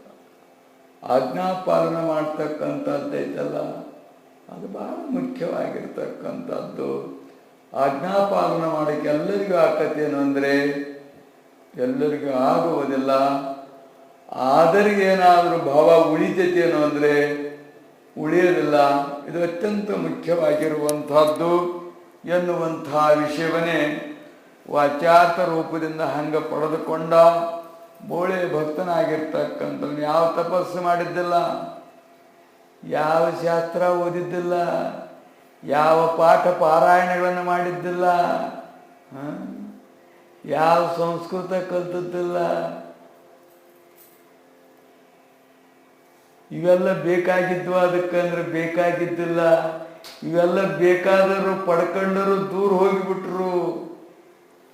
ಸಂಸ್ಕೃತ ಪಂಡಿತರು ಮಹಾಪಂಡಿತರು ಎನಿಸ್ಕೊಂಡರು ದೂರ ಹೋಗ್ಬಿಟ್ರು. ಮೋಕ್ಷಕ್ಕೋಸ್ಕರವಾಗಿ ಮನಿ ಮಾರಿ ಎಲ್ಲ ಬಿಟ್ಟು ಬಂದಿರ್ತಕ್ಕಂಥ ಸನ್ಯಾಸಿಗಳು ದೂರ ಹೋಗಿಬಿಟ್ರು. ದೊಡ್ಡ ದೊಡ್ಡ ವಿದ್ವಾನ್ರೆಲ್ಲ ದೂರ ಹೋಗಿಬಿಟ್ರು. ದೊಡ್ಡ ದೊಡ್ಡ ಶ್ರೀಮಂತರೆಲ್ಲ ದೂರ ಹೋಗಿಬಿಟ್ರು. ಭಕ್ತರೆಲ್ಲ ದೂರ ಹೋಗಿಬಿಟ್ರು. ಸುದ್ದಿ ತೆಗಿತಿದ್ದಂಗನೆ ಕರೆಯಕತ್ತಾರ ಅಂದ ಕೂಡ್ಲೇ ಇವ್ರಿಗೆ ಹೊರಕಡೆಗೆ ಹತ್ತಿಬಿಟ್ಟೈತಿ. ಕೆಲವರಿಗೆ ಹಿಂಗೆ ಜ್ವರ ಕೊಡ್ತಾರಂತ ಕರೆಯಕತ್ತಾರ ಮಂದಿನ. ತಿಗಿ ಮರೆಯಲ್ಲಿ ಹೋಗೋದ ಬೇಡ ಅಂತೇಳಿ ಎಷ್ಟೋ ಮಂದಿ ದೂರ ಆಗಿರ್ಬೇಕು. ಆ ಪ್ರಸಂಗ ಹಂಗಿರ್ತದ. ಪ್ರಸಂಗ ಹಂಗಿರ್ತದ, ಕಹಿ ಪ್ರಸಂಗವಾಗಿರ್ತಕ್ಕಂಥದ್ದು. ಬೇಡಪ್ಪ ಮರೆಯ, ಆ ಮೋಕ್ಷನೂ ಬೇಡ, ಆ ಜ್ವರ ತಗೊಂಡು ಸಾಯೋದು ಬೇಡ, ನಾವಿದ್ದಂಗೆ ಗೆದ್ದು ಬಿಡೋಣ ಅಂತ, ಇದ್ದಂಗೆ ಗೆದ್ದು ಬಿಡೋಣ ಅಂತ. ಗೋವಿಂದ ಭಟ್ಟರು ತಮ್ಮ ಅವಸಾನ ಸಮಯದಲ್ಲಿ ಬಹಳಷ್ಟು ದಮ್ ಅವರಿಗಿದ್ದದ್ದು. ಕೆಮ್ಮಿ ಕೆಮ್ಮಿ ಕೆಮ್ಮಿ ಕೆಮ್ಮಿ ಕೆಮ್ಮಿ ಇಂಥ ಒಂದು ಗಡಿಗೆ ತುಂಬಂಗ ಉಗುಳು ಉಗುಳು ಉಗುಳು ಉಗುಳು ಉಗುಳು ಇಟ್ಟಿದ್ರಂತೆ ಕಫನ. ಗೋವಿಂದ ಭಟ್ರು, ಶರೀಫ್ ಸಾಹೇಬರ ಗುರುಗಳು, ಇನ್ನೂ ಅನೇಕ ಬ್ರಾಹ್ಮಣರ ಗುರುಗಳು. ಆದರೆ ಆ ಸಾಯ ಸಮಯದಲ್ಲಿ ಹತ್ರ ಇದ್ದಾರೆ ಯಾರಂದ್ರೆ ಬ್ರಾಹ್ಮಣರೇ ಇದ್ರು. ಬಹಳಷ್ಟು ಮಂದಿ ಶರೀಫ್ ಸಾಹೇಬ್ರು ಎಲ್ಲೋ ದೂರಿದ್ರು. ಸಾಯ್ತಾರ ಅಂದ್ರೆ ಏನಾರ ಪಡಿಬೇಕು, ನಿಮ್ಮ ಉತ್ತರಾಧಿಕಾರಿ ಮಾಡ್ಕೊಂತೀರಾ ಅಂತ ಕೆಲವರು, ಏನಾರ ಹಣ ಪಣ ಇಟ್ಟಿದ್ರೆ ನನಗೆ ಕೊಡ್ರಪ್ಪ ಅಂತ ಕೆಲವರು, ಒಡವಿ ವಸ್ತು ಇದ್ರೇನಾರ ಕೊಡ್ರಪ್ಪ ಅಂತ ಕೆಲವರು, ಏನೇನೋ ಅವ್ರ ಅಭಿಲಾಷೆಗಳಿದ್ದವನ್ನೆಲ್ಲ ಕೇಳಕ್ಕೆ ಹಾತುರಿತಿದ್ರು. ನಿಮ್ಮ ತಪಸ್ಸನ್ನ ದಾರಿ ಏರ್ಯಪ್ಪ ನಮಗೆ ಅಂತ ಕೆಲವರು, ಜ್ಞಾನ ದಾರಿ ಏರ್ಯಪ್ಪ ಅಂತ ಕೆಲವರು, ಲೌಕಿಕ ಕೇಳ್ತಕ್ಕಂಥವ್ರು ಕೆಲವರು, ಪಾರಮಾರ್ಥ ಕೇಳ್ತಕ್ಕಂಥವ್ರು ಕೆಲವರು. ಎಲ್ಲರಿಗೂ ಒಂದೇ ಉತ್ತರ, ನನ್ನ ತಪಸ್ಸು, ನನ್ನ ಜ್ಞಾನ, ನನ್ನ ಮೋಕ್ಷ, ನನ್ನ ಸರ್ವಸ್ವ, ನನ್ನ ನಿಧಿ ಎಲ್ಲ ಕೆನ್ ಮೇಲೆ ಪಲ್ಟಾಗಿಟ್ಟ ನೋಡಪ್ಪ, ಬೇಕಾದಷ್ಟು ತಗೊಳ್ರಿ ಅಂದ್ರು. ಬೇಕಾದಷ್ಟು ತಗೊಳ್ರಪ್ಪ ಅಂದ್ರು. ಒಬ್ಬೊಬ್ಬರು ಅಯ್ಯೋ ನಾವು ಬ್ರಾಹ್ಮಣರು, ಆ ಕ್ಯಾಕರಿಸಿದ್ ಕುಡಿದು ಬಿಟ್ಟು ಯಾರ ನೋಡಿದ್ರೆ ಗತಿ ಏನು? ಇದೆಲ್ಲರ ತಪಸ್ಸಾದೀತ, ಇದೆಲ್ಲರ ಜ್ಞಾನ ಆದೀತ, ಆಗಲ್ಲಪ್ಪ ನಮ್ಮ ಕೈಲಿ ಅಂತ ಅಂದ್ರು. ತಗೊಳ್ರು, ಎಲ್ಲ ಐತೆ ಅದ್ರಾಗೆ, ಎಲ್ಲ ಐತಿ, ಎಲ್ಲ ಸಿದ್ಧಿಗಳದಾವ, ಎಲ್ಲ ಬುದ್ಧಿ ಐತಿ, ಎಲ್ಲ ಸಂಪತ್ತು ಐತೆ ಅದ್ರಾಗ, ಅಷ್ಟು ಐತೋ ತಗೊಳ್ರಿ ಅಂದ್ರೆ ಒಲ್ವಪ್ಪ ನಾವು ಒಲ್ವಿ ಅಂದರು. ಅವಾಗ ಶರೀಫ ಅಂದರು, ಎಲ್ಲಿದ್ರು ಅಲ್ಲೇ ಓ ಅಂದರು. ಎಲ್ಲೋ ಇದ್ದರವರು, ಹಂಗ ಬನ್ಯಪ್ಪ ಅಂತ ಅಂದರು. ಹಂಗ ಬಂದರು. ಏನಪ್ಪ ನಮ್ದು ಅವತಾರ ಸಮಾಪ್ತಿ ಆಗ್ತಾ ಐತಿ, ನನಗೆಲ್ಲ ಒಂದಿದ್ರೊಳಗೆ ಹಾಕಿಟ್ಟಿದ್ದೀನಿ. ನನ್ನ ತಪಸ್ಸು, ನನ್ನ ಜ್ಞಾನ, ನನ್ನದೇನು ವೈರಾಗ್ಯ, ಏನೇನು ಪಾರಮಾರ್ಥಿಕ ಸಂಪತ್ತು, ಆತ್ಮ ಸಂಪತ್ತು, ಜ್ಞಾನ ಸಂಪತ್ತು, ಮೋಕ್ಷ ಸಂಪತ್ತು ಎನ್ನುವಂಥದ್ದನ್ನು ಒಳಗಡೆಲ್ಲ ತೆಗೆದು ಪಲ್ಟೆ ಹಾಕಿದ್ದೇನೆ. ಇವ್ರಿಗೆ ಯಾರಿಗೂ ಬ್ಯಾಡಂತೆ, ಇದನ್ನು ತಗೊಂಡು ಹೋಗಿ ಯಾರೂ ತುಳಿಯದೇ ಇರತಕ್ಕಂಥ ಜಗದಲ್ಲಿ ಹಾಕಿಬಿಡಪ್ಪ, ಇವ್ರಿಗೆ ಯಾರಿಗೂ ಬ್ಯಾಡಂತ, ಮನ್ ತುಳಿಯೋದು ಬೇಡ ಅಂತ ಅಂದ್ರು ಅವರು. ಅವಾಗ ಕೈಯ ತಗೊಂಡು ವಿಚಾರ ಮಾಡ್ತಾರಂತ, ಎಲ್ಲ ಕಡೆಗೆ ಎಲ್ಲರ ತುಳಿತಾರೆ, ಒಳಗೆ ಯಾರು ತುಳಿಯೋದಿಲ್ಲ ಅಂತ ಗಟ ಗಟ ಗಟ ಗಟ ಕುಡಿದ್ರಂತೆ. ಹಂಗ ವರಕವಿಗಳಾದ್ರು, ದೊರಕಿದ ಗುರು ದೊರಕಿದ ಅಂತೇಳಿ ಹಂಗ ಹಾಡು ಶುರು ಮಾಡೇ ಬಿಟ್ರು. ವರಕವಿಗಳಾದ್ರು. ಅವರು ಮಾಡಿರ್ತಕ್ಕಂಥ ತತ್ವ ಒಂದೊಂದು ನಮ್ಮ ಜೀವನವನ್ನ ಸಾರ್ಥಕ ಮಾಡ್ತಕ್ಕಂಥ ತತ್ವಗಳಾಗಿ ಹೋಗ್ಬಿಟ್ಟು ಅವರಿಂದ ಶರೀಫ್ ಸಾಹೇಬರಿಂದ. ಕೊನೆ ಪ್ರಸಂಗದ ಆ ಅನುಗ್ರಹವಾಗಿರ್ತಕ್ಕಂಥದ್ದನ್ನು ಪಡೆದುಕೊಂಡದ್ರಿಂದ ವರಕವಿಗಳಾಗಿ ಬಹಳಷ್ಟು ಜೀವಿಗಳಿಗೆ ಸ್ವಾಂತನ ನೀಡ್ತಕ್ಕಂಥ, ನೀತಿ ನೀಡ್ತಕ್ಕಂಥ, ಧರ್ಮ ನೀಡ್ತಕ್ಕಂಥ, ಭಕ್ತಿ ನೀಡ್ತಕ್ಕಂಥ ಅನೇಕ ಪದ್ಯಗಳನ್ನು ಹಾಡಿದರು. ಇವತ್ತಿಗೂ ಕೈದೀವಿಗೆಯಾಗಿದ್ದಾವೆ, ಬೆಳಕಾಗಿದ್ದಾವೆ, ಸೂರ್ಯವಾಗಿದ್ದಾವೆ. ನಮ್ಮ ಅಜ್ಞಾನದ ಸಂಸಾರದ ಕತ್ತಲ ಮನೆಯೊಳಗೆ ದೀಪಗಳಾಗಿ ಬೆಳಗುತ್ತಾ ಇದ್ದಾವೆ. ಹೇಳುವ ತಾತ್ಪರ್ಯ ಇಷ್ಟೇ, ಒಪ್ಪದಿಲ್ಲ ಮನಸ್ಸು. ಒಪ್ಪಲಿಲ್ಲದ್ರೆ ಏನೂ ಆಗುವುದಿಲ್ಲ. ಅದರಿಂದ ಅನಂತ ಇತಿಹಾಸಗಳುಂಟವು. ಅದು ಪರೀಕ್ಷೆ, ಅದು ಪ್ರತೀಕ್ಷೆ. ಪ್ರತೀಕ್ಷೆ ಮಾಡ್ತಿರ್ಬೇಕು ನಾವು. ಪರೀಕ್ಷೆ ಕಾಲವನ್ನು ಪ್ರತೀಕ್ಷೆ ಮಾಡ್ತಾ ಇರಬೇಕು. ಮೊದಲು ಸಮೀಕ್ಷೆ, ಆಮೇಲೆ ಪ್ರತೀಕ್ಷೆ, ಆಮೇಲೆ ಪ್ರತ್ಯಕ್ಷ ಅನ್ನುವಂಥದ್ದು. ಆದ್ರಿಂದ ಹಿಂದಿನ ಅಧ್ಯಾಯ ಅನ್ನುವಂಥದ್ದು ಎಷ್ಟು ಮಹತ್ವದಿಂದ ಕೂಡಿಕೊಂಡಿದೆ ಅಂದ್ರೆ ಅಷ್ಟು ಮಹತ್ವದಿಂದ ಕೂಡಿಕೊಂಡಿರ್ತಕ್ಕಂಥ ವಿಷಯ ಅದು. ಅದು ನನ್ನ ಹಿಂದಿನ ಅಧ್ಯಾಯದಲ್ಲಿ ವಾಚ್ಯಾರ್ಥ ರೂಪದಿಂದ ಲಕ್ಷ್ಯಾರ್ಥ ರೂಪದಿಂದ ಪ್ರಕಟ ಮಾಡಿರುವುದು. ಅದನ್ನು ಸ್ಮರಣಕ್ಕೆ ತಂದು ಸದ್ಯ ಪ್ರಾಪ್ತವಾಗಿರ್ತಕ್ಕಂಥ ಅಧ್ಯಾಯದಲ್ಲಿ ಪ್ರವೃತ್ತಿ ಹೆಚ್ಚು ಕಥಾಭಾಗದಲ್ಲಿ ಆ ಎಲ್ಲ ಶಬ್ದಗಳ ಅರ್ಥವನ್ನು ಹೇಳ್ತಾ ಹೋಗ್ತಕ್ಕಂಥದ್ದಕ್ಕೆ ಸಮಯದ ಅಭಾವ ಅನ್ನುವಂಥದ್ದೈತಿ. ಅದರಿಂದ ಅಷ್ಟು 2-3 ಪೇಜ್ಗಳು, 4 ಪೇಜ್ ತನಕ ಆಗ್ತದೆ ನಿನ್ನಿದು. ಅದರ ಸಾರ ಏನು ಅನ್ನತಕ್ಕಂಥದ್ದನ್ನು ಹೇಳ್ತಾ ಇದ್ದಾವೆ. ಮತ್ತೆ ಗ್ರಂಥಾವಲೋಕನ ಮಾಡ್ಬೇಕಾದ್ರೆ ಅವ್ರಿಗೆ ಗೊತ್ತಾಗಿ ಆಕತ್ತ ಆ ವಿಷಯ ಅಲ್ಲ. ಈಗ ಗೊತ್ತಾಗದೇ ಇರ್ತಕ್ಕಂಥ ಇದು ಮೂಲವಾಗಿರ್ತಕ್ಕಂಥ ವಿಷಯ ಅಂದರೆ ಪ್ರಾರಂಭದ ವಿಷಯ ಮತ್ತು ಅಂತ್ಯದ ವಿಷಯ ಅನ್ನುವಂಥದ್ದು ಬಹಳಷ್ಟು ಮಹತ್ವದಿಂದ ಕೂಡಿಕೊಂಡಿರೋದ್ರಿಂದ ಅದಕ್ಕೆ ಹೆಚ್ಚು ಮಹತ್ವ ಕೊಟ್ಟು ಸಮಯದಲ್ಲಿಯೇ ಮುಗಿಸಲಿಕ್ಕೆ ಪ್ರಯತ್ನ ಮಾಡ್ತಿರ್ತೇವೆ. ಅಲ್ಲಿ ಹೋಗ್ಬಿಡ್ತು ಅಂದರೆ ಮತ್ತದೊಂದು ರೀತಿಯಾಗಿ ಹೋಗ್ತದೆ. ಅದಕ್ಕೊಂದು ತಾಸು ಬೇಕು. ನಮಗೆ ಚರಿತ್ರೆ ಆರಂಭ ಮಾಡಿದ್ವಿ ಅಂದರೆ 3-3.5 ತಾಸು ಆದರೆ ಮಾತ್ರ ನಮಗೆ ಸಂತೋಷ, ತೃಪ್ತಿ, ಆನಂದ, ಉನ್ಮಾದ ಅನ್ನುವಂಥದ್ದು ಬರ್ತದೆ. 2 ತಾಸಿಗೆ ಅಷ್ಟು ಸರಿ ಆಗ್ತಾ ಇಲ್ಲ. 10 ನಿಮಿಷ ಗಂಟಲೆ ಉಣ್ಣರಿಗೆ 1 ನಿಮಿಷದಾಗ ಉಂಡು ಹೋದ್ರೆ ಹೊಟ್ಟೆ ತಿಂದಂಗೆ ಆಗೋದಿಲ್ಲ. ಪಾಪ ಉಂಡರಿಗೆ ಅಷ್ಟಕ್ಕೆ ಸಾಕಾದಂಗೆ ಆಕತಿ. 2 ತಾಸು ಆಗಿಬಿಡ್ತು, 11 ಆಗಿಬಿಡ್ತು ಅಂತ. ಅದ್ರ ದೃಷ್ಟಿಯಿಂದ ನಾವು ಕೂಡ ಅದನ್ನು ಪಾರಾಯಣ ಮಾಡ್ಬೇಕಾದ್ರೆ ಆ ವಿಷಯಗಳು ಅವ್ರಿಗೆ ಮಾಡ್ತಾ ಮಾಡ್ತಾ ಮಾಡ್ತಾ ಹೋದಂಗೆ ಅದೇನೈತೋ ಕಥಾಭಾಗ ಅನ್ನುವಂಥದ್ದು, ಅಶಬ್ದ ಶಬ್ದಾರ್ಥ ಇದೆಲ್ಲ ಗೊತ್ತಾಗ್ತದೆ.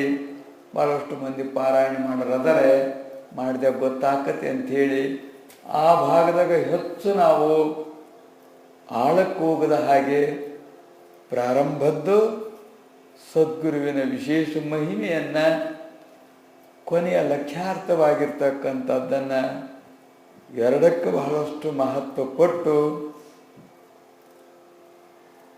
ಆ ಭಾಗವಾಗಿರ್ತಕ್ಕಂಥದ್ರ ಸಾರವಾಗಿರ್ತಕ್ಕಂಥದ್ದು ತಿಳಿದುಕೊಳ್ಳೋದ್ರ ಸಾರವಾಗಿರ್ತಕ್ಕಂಥದ್ದು ಇರ್ತದೆ.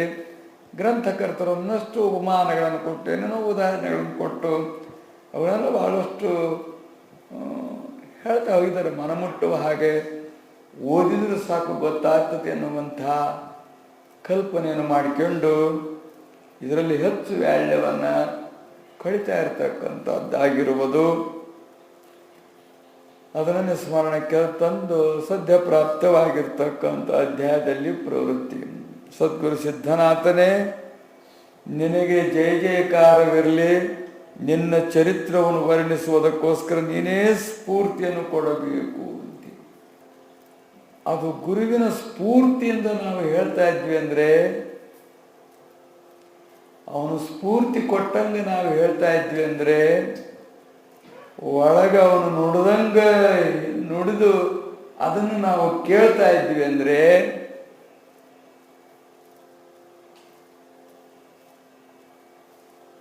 ಗುಡಿ ಮಾತಿಗೊಮ್ಮೆ ಮಾರ್ ನುಡಿ ಗುಡಿವಂತೆ. ಏನು ಶಬ್ದಗಳಿವು, ಏನು ಶಬ್ದಗಳಿವು.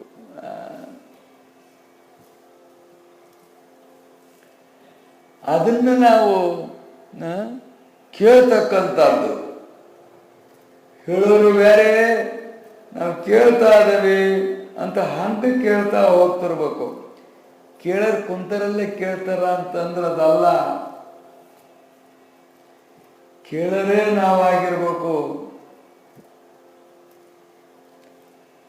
ಹಾಗೆ ಅದನ್ನ ಕೇಳುವ ಹಾಗೆ, ನಾವು ಕೇಳುವ ಹಾಗೆ ಆಗ್ಬೇಕಾದ್ರೆ ಆ ಸ್ಫೂರ್ತಿಯಿಂದ ಅದು ಪ್ರಕಟವಾಗಬೇಕು.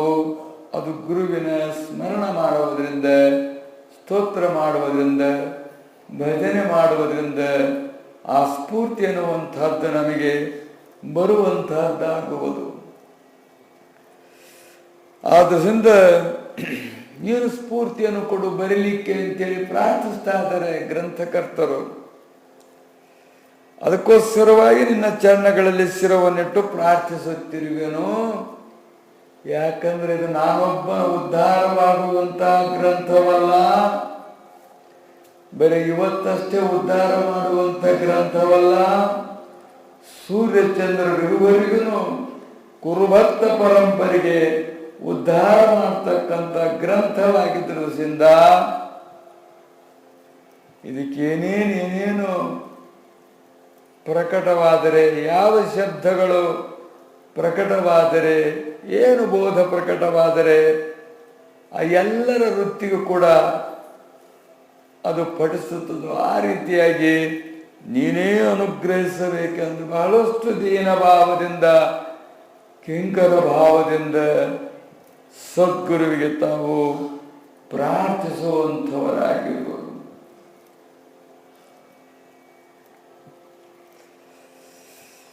ದಯಾಳುವಾದ ನೀನು ಒಲಿದಿ ಎಂದರೆ ಈ ಜಗತ್ರಯದಲ್ಲಿ ಅಸಾಧ್ಯವೆಂಬುವುದು ಏನಿದೆ ಅಂತೇಳಿ. ಯಾವುದೂ ಅಸಾಧ್ಯವಲ್ಲ ಅವನು ಒಲಿದರೆ ಅಂತೇಳಿ. ಅಸಾಧ್ಯವು ಕೂಡ ಸಾಧ್ಯವಾಗುತ್ತದೆ ಅವನು ಒಲಿದ್ರೆ, ಸಾಧ್ಯವು ಕೂಡ ಅಸಾಧ್ಯವಾಗ್ತದೆ ಅವನು ಒಲಿಯಲಿಲ್ಲ ಅಂದ್ರೆ.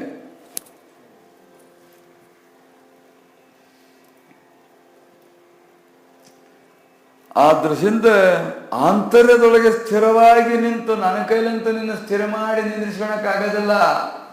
ಅವ್ರು ಹೇಳ್ತಾ ಇದ್ದಾರೆ ಗ್ರಂಥಕರ್ತರು, ನಮಗೂ ಆಗೋದಿಲ್ಲ ಸ್ಥಿರವಾಗಿ ನಿಲ್ಲಿಸಿಕೊಳ್ಳೋದು, ನೀನೇ ಸ್ಥಿರವಾಗಿ ನಿಂತ್ಕೊಳ್ಳಪ್ಪ ಅಂತೇಳಿ ಪ್ರಾರ್ಥಿಸ್ತಾ ಇದ್ದಾರೆ. ಅಸ್ಥಿರವಾಗಿರುವಂಥ ಮನಸ್ಸಿನ ಚಂಚಲತೆಯನ್ನು ಕಂಡು ನನ್ನ ಮೇಲೆ ಕೃಪಾ ಮಾಡು.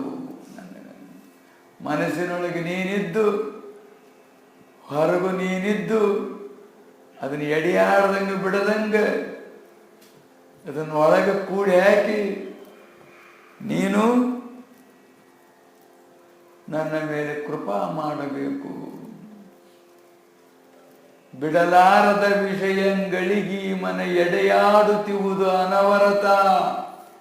ತಡೆಯದೆ ನೀನಲ್ಲಲ್ಲಿಯ ಕಾಣಿಸಿ ಕೆಡಿಸನಗವರಾಶಯನೇಶ. ಕೆಡಿಸ್ಬಿಡಪ್ಪ ನೀನೇ ಅಲ್ಲಿ ಕಂಡು ಅಂತಾರವರು. ಕೆಡಿಸ್ಬಿಡಪ್ಪ, ಹಂಗ ನೀನು ಒಳಗಿದ್ದು ಸ್ಥಿರವಾಗಿದ್ದು ಅದನ್ನೆಲ್ಲ ಕೆಡಿಸು ಅಂತ ಪ್ರಾರ್ಥನೆ ಮಾಡುತ್ತಿರುವರು. ಅವನು ಮಾಡಿದ ಅಂದ್ರೆ ನಮಗೆ ಮನಸ್ಸು ಎಷ್ಟೇ ಸ್ಥಿರ ಮಾಡ್ಕೊಂತವೆ ಅಂದ್ರೂ ಸುಮ್ಮನಿರೋದಿಲ್ಲ ಇದು ಮನಸ್ಸು. ಅದು ಏನು ಬುದ್ಧಿ ಮಾತು ಹೇಳಿದ್ರು ಕೂಡ ಕೇಳೋದಿಲ್ಲ ಅದು ಮನಸ್ಸು. ಬಹಳಷ್ಟು ದುಷ್ಟವಾಗಿರ್ತಕ್ಕಂಥದ್ದು. ಧರಿಯ ನದಿನಂತೆ ಸುರಲಹುದು, ಸಪ್ತ ಸಾಗರವನ್ನು ಪಾನ ಮಾಡಲಹುದು, ಗಿರಿಯ ನಂಗುಲಿಯಲು ಎತ್ತಬಹುದು, ಸೈತೀರಿಸಬಾರದೀ ಮನವನ ಅರ್ಧ ನಿಮಿಷ ಅಂತವರು. ಈ ಭೂಮಿನ ಚಾಪಿ ಸುತ್ತು ಅಂದ್ರೆ ಸುತ್ತಿದಂಗೆ ಸುತ್ತುವ ಶಕ್ತಿ ಪಡ್ಕೋಬಹುದು. ಸುತ್ತಿದ್ದಾರೆ ಎಷ್ಟೋ ಮಂದಿ ಭೂಮಿ ಚಾಪಿ ಸುತ್ತಿದಂಗೆ. ಚಾಪಿ ಸುತ್ತಿಡ್ತಾವಲ್ಲ ಹಂಗ ಭೂಮಿನೇ ಸುತ್ತಿದ್ದಾರೆ ಅಂತ ಶಕ್ತಿಶಾಲಿಗಳು. ಸಪ್ತ ಸಾಗರವನ್ನು ಪಾನ ಮಾಡಿದ್ದಾರೆ ಅಂತ ಶಕ್ತಿಶಾಲಿಗಳು. ಹಿಮಾಲಯ ಪರ್ವತದಂತಗಳನ್ನು ಕಿರುಬರೊಳಗೆ ಎತ್ತಿ ನಿಂದ್ರಿಸಿದ್ದಾರೆ. ಇದನ್ನು ಮಾಡಬಹುದು. ಇದೆಲ್ಲ ಅಸಾಧ್ಯವಾಗಿರುವಂಥದ್ದು. ಇದನ್ನು ಮಾಡಬಹುದು ನಾವು ಸಾಧಿಸಿ. ಆದರೆ ಈ ಮನಸ್ಸು ಐತಲ್ಲ, ಒಂದು ಚಿಟಿಗೆ ಹೊಡೆಯುವಷ್ಟು ನಿಲ್ಲಿಸು ಅಂದರೆ ಖಂಡಿತವಾಗಿ ಆಗ್ತಕ್ಕಂಥದ್ದಾಗುವುದಿಲ್ಲ. ಅವನಿಗೆ ಪಾಶುಪತಾಸ್ತ್ರ ಪಡಿತಕ್ಕಂಥದ್ದು ಅಷ್ಟು ಇದು ಅನ್ನಿಸ್ತಿಲ್ಲ. ಅರ್ಜುನನಿಗೆ ತ್ರಾಸಾಗಲಿಲ್ಲ. ಇಂದ್ರನ ದಿವ್ಯಾಸ್ತ್ರಗಳು ಶಸ್ತ್ರಗಳನ್ನು ಪಡಿತಕ್ಕಂಥದ್ದು ಅವನಿಗೆ ಕಷ್ಟ ಅನಿಸಲಿಲ್ಲ. ಆ ಯುದ್ಧದ ಭೂಮಿಯಲ್ಲಿ ಒಂದು ನಿಮಿಷ ಮನಸ್ಸನ್ನು ನೀನು ಏಕಾಗ್ರ ಮಾಡು ಅಂದ್ರೆ ಆಗಾಕೊಂದು ಕೃಷ್ಣ ಅಂತ ಅಂದ. ಎಂಥ ಸಮರ್ಥಶಾಲಿ ಅವನು, ಮೂರು ಲೋಕದ ಗಂಡ ಅನಿಸಿಕೊಂಡಿರ್ತಕ್ಕಂಥವನು ಅರ್ಜುನ. ಅದಕ್ಕೆ ಹೇಳ್ತಾನೆ, ನೀನು ಹೇಳ್ತೀಯ ಚಂಚಲಂ ಹಿ ಮನಃ ಕೃಷ್ಣ ಪ್ರಮಾತಿ ಬಲವದೃಢಂ ತಸ್ಯಾಹಂ ನಿಗ್ರಹಂ ಮನ್ಯೆ ವಾಯೋರಿವ ಸುದುಷ್ಕರ ಅಂತಾನೆ. ಬಹಳ ಚಂಚಲ ಇದ್ದಪ್ಪ ಕೃಷ್ಣ. ಮನಸ್ಸು ಹೆಂಗ ವಾಯುವನ್ನು ತಡೆಗಟ್ಟಲಿಕ್ಕಾಗುವುದಿಲ್ಲವೋ ಹಾಗೆ ತಡೆಗಟ್ಟಲಿಕ್ಕೆ ಆಗ್ತಾ ಇಲ್ಲ ನನ್ನ ಮನಸ್ಸನ್ನ. ಏನು ಮಾಡಬೇಕು ಈ ಮನಸ್ಸನ್ನ ತಡೆಗಟ್ಟಲಿಕ್ಕೆ ಅಂತ ಕೇಳ್ತಾ ಇದ್ದಾನು. ಯಾಕಂದ್ರೆ ವಾಯುವಿನಿಂದ ಹುಟ್ಟಿರ್ತಕ್ಕಂಥದ್ದು ಮನಸ್ಸು. ವಾಯು ಪಂಚೀಕರಣದಿಂದ ಉತ್ಪನ್ನವಾಗಿರ್ತಕ್ಕಂಥದ್ದು ಮನಸ್ಸು. ಅದ್ರ ಗುಣ ಇದ್ರಾಗ ಇರ್ತತಿ ಅಂತ. ಈ ಲೋಕಾರೂಢಿ ಅಂತ ನೋಡು, ತಾಯಿಯಂತೆ ಮಗಳು ಅಂತಾರೆ. ಇದೊಂದು ನಾಣ್ಣುಡಿ. ಇದು ತಾಯಿಯಂತೆ ಮಗಳು ಅಂತಾರೆ. ಹಂಗ ಮನಸ್ಸಿನ ತಾಯಿ ಯಾವುದಂದ್ರೆ ವಾಯು. ವಾಯು ಒಂದ್ ಕಡೆಗೆ ಇರೋದಿಲ್ಲ ಅಂದ್ಬಳಕ ಅದ್ರ ಗುಣ ಮನಸ್ಸಿನಲ್ಲಿ ಐತಿ. ಮತ್ತ ಮನಸ್ಸಿಗೆ ಅಧಿದೇವ ಚಂದ್ರ. ಕ್ಷಯರೋಗಿ ಅವನು ಚಂದ್ರ, ಶಾಪಗ್ರಸ್ತ ಚಂದ್ರ. ಅದಕ್ಕೆ ಕರೆಕ್ಟಾ ಹೋಗ್ತಾನೆ, ಬೆಳಿತಾ ಬರ್ತಾನೆ, ಕರೆಕ್ಟಾ ಹೋಗ್ತಾನೆ, ಬೆಳಿತಾ ಬರ್ತಾನೆ. ಒಂದೇ ನಮೂನಿ ಇರೋದಿಲ್ಲ ಅವನು. ಹಂಗ ಅಧಿದೇವತೆಯನ್ನು ಮನಸ್ಸಿಗೆ ಚಂದ್ರನಾಗಿದ್ರಿಂದ ಇದು ಬಹಳಷ್ಟು ಕ್ಷೀಣವಾಗ್ತತಿ, ಕೆಲವು ಸಮಯದಲ್ಲಿ ಉಚಿತವಾಗ್ತದೆ. ಆದ್ರದಿಂದ ನೀನು ಕೃಪಾ ಮಾಡಬೇಕು, ಈ ಮನಸ್ಸಿಗೆ ನೀನು ಕೃಪಾ ಮಾಡಬೇಕು. ಆಯ್ತು, ನಾನಂತೂ ಕೃಪಾ ಮಾಡ್ತಾನೆ, ಅಭ್ಯಾಸ ಮಾಡು ನೀನು ಅಂತ ಹೇಳಿದ. ಬರೀ ನನ್ನ ಮೇಲೆ ಹಾಕಿ ಕುಂತರ ಆಗೋದಿಲ್ಲ. ಅಭ್ಯಾಸ ಏನತ್ತು ಕೌಂತೇಯ ವೈರಾಗ್ಯೇನ ಚ ಗೃಹ್ಯತೆ ಅಂತ ಉಪದೇಶ ಮಾಡಿ ಅಭ್ಯಾಸ ಮಾಡ್ಬೇಕು ನೀನು. ಹಂಗ ಮನಸ್ಸಿಗೆ ಬಂದಂಗೆ ಮಾಡ್ಕೊಂತ ಇದ್ದು ನನ್ನ ಮನಸ್ಸು ಶುದ್ಧಿ ಮಾಡಪ್ಪ ಅಂದ್ರಾಗಲ್ಲ. ಅದಕ್ಕೆ ಅಭ್ಯಾಸಗಳಿದಾವೆ, ಆ ಅಭ್ಯಾಸ ಮಾಡು. ದೋಷ ದರ್ಶನ ಮಾಡು. ಮಾಡ್ತಾ ಇರೋ ಮನಸ್ಸಿಗೆ ದೋಷ ದರ್ಶನ ಮಾಡುತ್ತಾ ಇರೋ. ವೈರಾಗ್ಯದಿಂದ ಇರು, ವೈರಾಗ್ಯದಿಂದ ಇರು. ದೋಷ ದರ್ಶನ ಮಾಡ್ತಾರೆ ಎಲ್ಲ ಮಹಾತ್ಮರಂಗ ಮಾಡ್ತಿರ್ತಾರೆ. ದೋಷ ದರ್ಶನ ಮಾಡಿಸುವುದಕ್ಕೆ ವೈರಾಗ್ಯದಿಂದ ಇರಲಿಕ್ಕೆ ಬಹಳಷ್ಟು ಪ್ರಯತ್ನ ಮಾಡ್ತಾ ಇರ್ತಾರೆ. ಅದರಿಂದ ತಾವು ಮನಸ್ಸನ್ನ ಏಕಾಗ್ರ ಮಾಡಿ ಕೇಳ್ತಾರೆ. ಸಾಸಿವೆಯಲ್ಲಿ ಬಸಪ್ಪಜ್ಜ ಅಂತ ಹೇಳ್ತಿದ್ರಿ, ಕುಂತಲ್ಲೇ ಕುತ್ಕೊಂಡ್ಬಿಡ್ತಿದ್ರು, ಅಲ್ಲೇ ಮಲಮೂತ್ರಗಳು, ಅದ್ರಾಗ ಸಂತೋಷ. ಹೇಳಂಗ ಇಲ್ಲ. ಯಾಕೆ? ದೋಷ ದರ್ಶನ ಆಗ್ಬೇಕಲ್ಲ. ದೋಷ ದರ್ಶನ ಆಗ್ಬೇಕು. ಶರೀರದ್ದೇನು ಅದ ದೋಷ ದರ್ಶನ ಮತ್ತು ಅಭ್ಯಾಸ ಮತ್ತು ವೈರಾಗ್ಯ. ಅದನ್ನ ಹೆಂಗ ಸುಮ್ಮನೆ ಹಂಗ ಒಂದು ತರ ಕುಂಡ್ರಿಸೇ ಇರೋದು. ಅದನ್ನ ಕುತ್ಕೊಂಡ ಇರೋದು 6 ತಿಂಗಳು, ಮಕ್ಕಂದ ಇರೋದು. ಇದೇನು ಅಂದ್ರೆ ಅಭ್ಯಾಸ. ಅದರಿಂದ ಮನಸ್ಸು ಏಕಾಗ್ರವಾಗತ್ತೆ. ಮನಸ್ಸು ಏಕಾಗ್ರವಾಯ್ತು ಅಂದ್ರೆ ಅದು ನಿರಾಕಾರ ಆಗಿಬಿಡ್ತದೆ. ಆಮೇಲೆ ನಿರಾಕಾರ. ಆದ್ರಿಂದ ಅಭ್ಯಾಸೇನತು ಕೌಂತೇಯ ವೈರಾಗ್ಯೇಣ ಚ ಗೃಹ್ಯತೆ. ಅಭ್ಯಾಸ ಮಾಡೋದೇನು ವೈರಾಗ್ಯದಿಂದ ಇಡು. ಇವೆರಡು ಸಾಧನದಿಂದ ಅದು ನಿನ್ನ ಸ್ವಾಧೀನ ಬರ್ತತಿ ಅಂತ ಹೇಳಿ ಅವನಿಗೆ ಉಪದೇಶ ಮಾಡಿ ಅನುಗ್ರಹಿಸಿದ ಅಂಥೇಳಿ ಗೀತೆಯಲ್ಲಿ ಬರ್ತಕ್ಕಂಥದ್ದು. ಹಾಗೆ ಇವರು ಪ್ರಾರ್ಥಿಸಿದಾಗ ಸದ್ಗುರುನಾಥ ಉಪದೇಶ ರೂಪದಿಂದ, ಆಜ್ಞೆ ರೂಪದಿಂದ, ಅಂತರ್ಬಾಹ್ಯ ಎಲ್ಲದಲ್ಲಿ ತಾನಿದ್ದೆಲ್ಲ ಕಡೆಯೂ ತಾನೇ ಕಾಣಿಸಿಕೊಂಡು ಅವರಿಗೆ ಆಂತರ್ಯದೊಳಗೆ ಸ್ಥಿರವಾಗಿ ಬಿಟ್ಟ ಮನಸ್ಸಿನಲ್ಲಿ ನಮಗೆ ಮನಸ್ಸಿನಾಗ ಸ್ಥಿರವಾಗಿ ಇಟ್ಕೊಳಕ್ ಬರೋದಿಲ್ಲ ಅಂದ್ರೆ ಬರ್ತವೆ. ನಾವೇನು ಮನಸ್ಸಿನಾಗ ಸ್ಥಿರವಾಗಿ ಇಟ್ಕೊಂಡಿಲ್ಲ ಅಂದ್ರೆ ಇಟ್ಕೊಂಡಿದ್ದೇವಿ. ಯಾವನ್ನ ಇಟ್ಕೊಂಡಿದ್ದೇವೆ ನಾವು? ನಮಗೆ ದುಃಖ ಕೊಡ್ತಕ್ಕಂಥವುಗಳನ್ನ ಮನಸ್ಸಿನಾಗ ತುಂಬಿಕೊಂಡ್ಬಿಟ್ಟಿದ್ದೇವೆ. ಏನು ಮಾಡಿದ್ರು ಮರೆಯಕ್ಕಾಗೋದಪ್ಪ, ನಾನು ಹೆಣ್ಣು ಸತ್ತದ್ದು ಅಂತ ಬೊಬ್ಬ ಅಂತಿರ್ತಾರೆ. ಗಂಡು ಸತ್ತದ್ದು ಮರೆಯೋದಾಗೋದಪ್ಪ ಅಂತೇಳಿ ಬೊಬ್ಬ ಅಂತಾರೆ. ಮಕ್ಕಳು ಸತ್ತದ್ದಾಗೋದಪ್ಪ ಅಂತೇಳಿ ಬೊಬ್ಬ ಅಂತಾರೆ. ಮನೆ ಕಳ್ಕೊಂಡ್ಬಿಟ್ನಪ್ಪ ಅಂತಾಳೆ, ಹೊಲ ಕಳ್ಕೊಂಡ್ಬಿಟ್ನಪ್ಪ ಅಂತೇಳಿ ಏನು ಒಳಗಿಟ್ಕೊಂಡಾರ ಮನಸ್ಸಿನಾಗ. ಅಂದ್ರೆ ಕಣ್ಣಾಗಿಟ್ಟು ಕರಿತೈತಿ ನಾನು ಹೆಂಡ್ತಿ ಅಂತಿರ್ತಾನೆ. ಕನಸಿನಾಗೂ ಆಕೆ ಬರ್ತಾಳೆ. ಯಾರ ಬಂದ್ರೆ ಆಕೆ ಬಂದಂಗೆ ಆಕತಿ, ಆಕೆ ಮಾತಾಡ್ತಂಗೆ ಆಕತಿ ಅಂತಿರ್ತಾನು. ಮನೆ ಬಿಚ್ಚಿ ಹೇಳೋರು ಮುಂದೆ ಹೇಳ್ತಾರಲ್ಲ ಹಿಂಗೆ. ಆತನ ಸತ್ತಲ್ಲಿ ಇವ್ರಿಗೆ ಗೊತ್ತಾಗೋಲ್ಲ ಅಷ್ಟೇ. ಸತ್ತರ್ನ ಕೇಳು.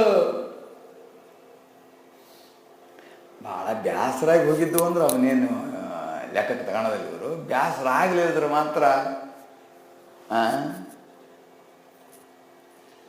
ಮರೆಯಕ್ಕಾಗೋಲ್ಲಪ್ಪ ನನಗೆ ಅಂತೇಳಿ ಎಷ್ಟೋ ಮಂದಿ ಮುದುಕರಾದರು ಬಂದಂತಾರೆ, ಮೊದಲನೇ ಹೆಂಡತಿ ಮರೆಯಕ್ಕಾಗಲ್ದು ಅಂತ ಹೇಳ್ತಿ ನಿಲ್ಲ ಬಿಡು ಅಂತಾರೆ.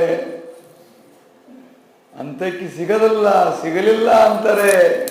ಇನ್ನೂ ಮರೆಯಕ್ಕಾಗೋಲ್ಲಪ್ಪ, ಯಾವಾಗಲಕ್ಕೆ ಸೀರೆ ಸುತ್ತರ್ಕಂತಾನೆ,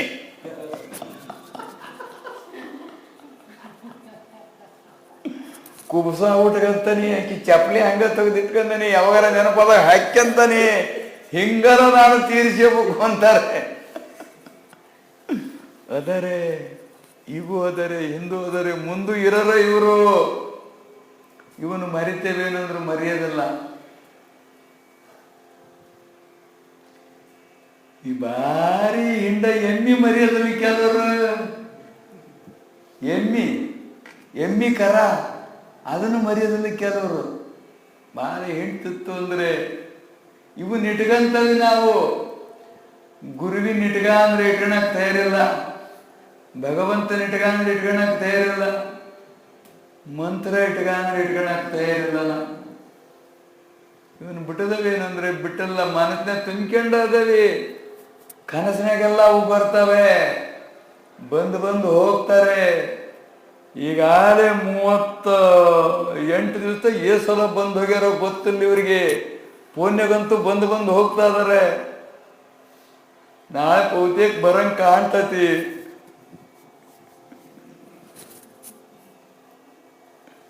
ಬರ್ತಾವಿಲ್ಲ ನೀವು, ಇಟ್ಕೊಂಡವಿಲ್ಲ ನಾವು. ಎಲ್ಲಿ ಹೋದ್ರು ಮರ್ತಿರ್ತಾವ, ಮರೆಯೋದಿಲ್ಲ. ಇವನ್ ಇಟ್ಕೊಂಡ್ಬಿಟ್ಟಿದ್ದೀವಿ. ಅದನ್ನ ಅವನ್ನ ಇಟ್ಕ ಅಂದ್ರೆ ಆಗೋದಿಲ್ಲ. ಎಷ್ಟು ಪ್ರಯತ್ನ ಮಾಡಿದ್ರು ಆಗುವುದಿಲ್ಲ. ಆದ್ರಿಂದ ಅವರು ಬಹಳಷ್ಟು ಸದ್ಭಾವದಿಂದ ಸದ್ಗುರುವಿನಲ್ಲಿ ಪ್ರಾರ್ಥಿಸ್ತಾ ಇದ್ದಾರೆ. ನನ್ನೊಳಗೆ ನೀನು ಉಳಿಯಪ್ಪ, ನೀನು.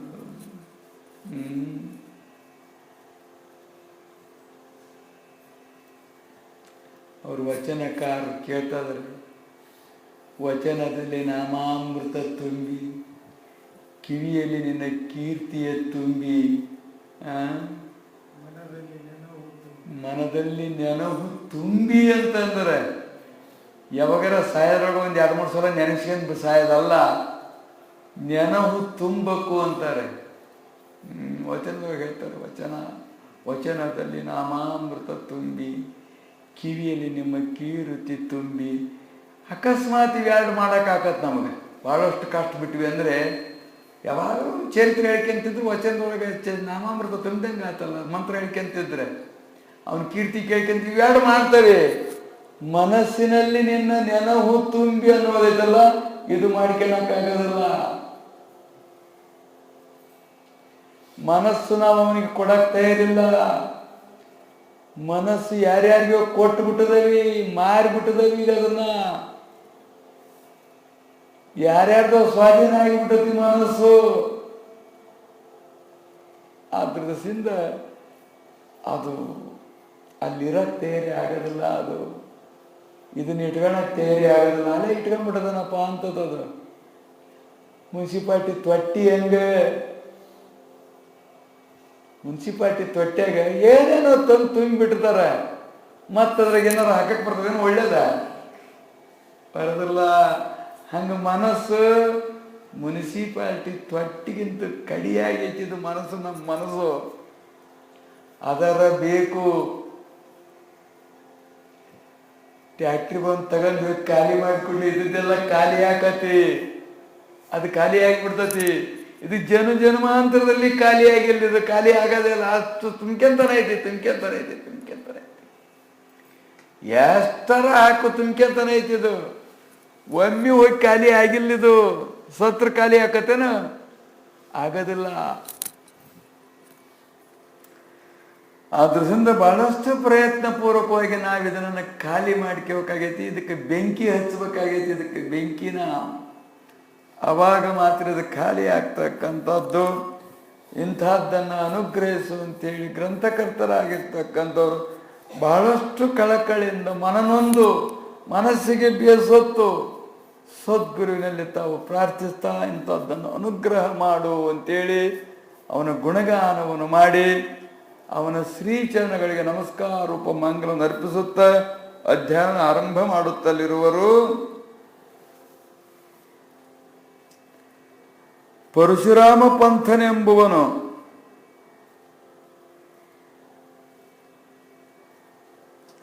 ಹುಬ್ಬಳ್ಳಿಯೊಳಗೆ ಇರುತ್ತಿದ್ದನು. ಆತನು ಒಮ್ಮೆ ಸಿದ್ಧಾರೂಢರ ಮುಂದೆ ಬಂದು ನಿಂತು ಕರದ್ವಯಗಳನ್ನು ಜೋಡಿಸಿ ಅಂದುದ್ದೇನೆಂದರೆ, ಎರಡೂ ಕೈ ಮುಗಿದು ಮಾತನಾಡಿಸ್ತಕ್ಕಂಥದ್ದು ನೇಮ ಅಂಥೇಳಿ. ನಾವು ಮುಕುಳಿ ಹಿಂಗೆ ಕೈ ಇಟ್ಕೊಂಡು ಮಾತಾಡಿಸ್ತೇವೆ.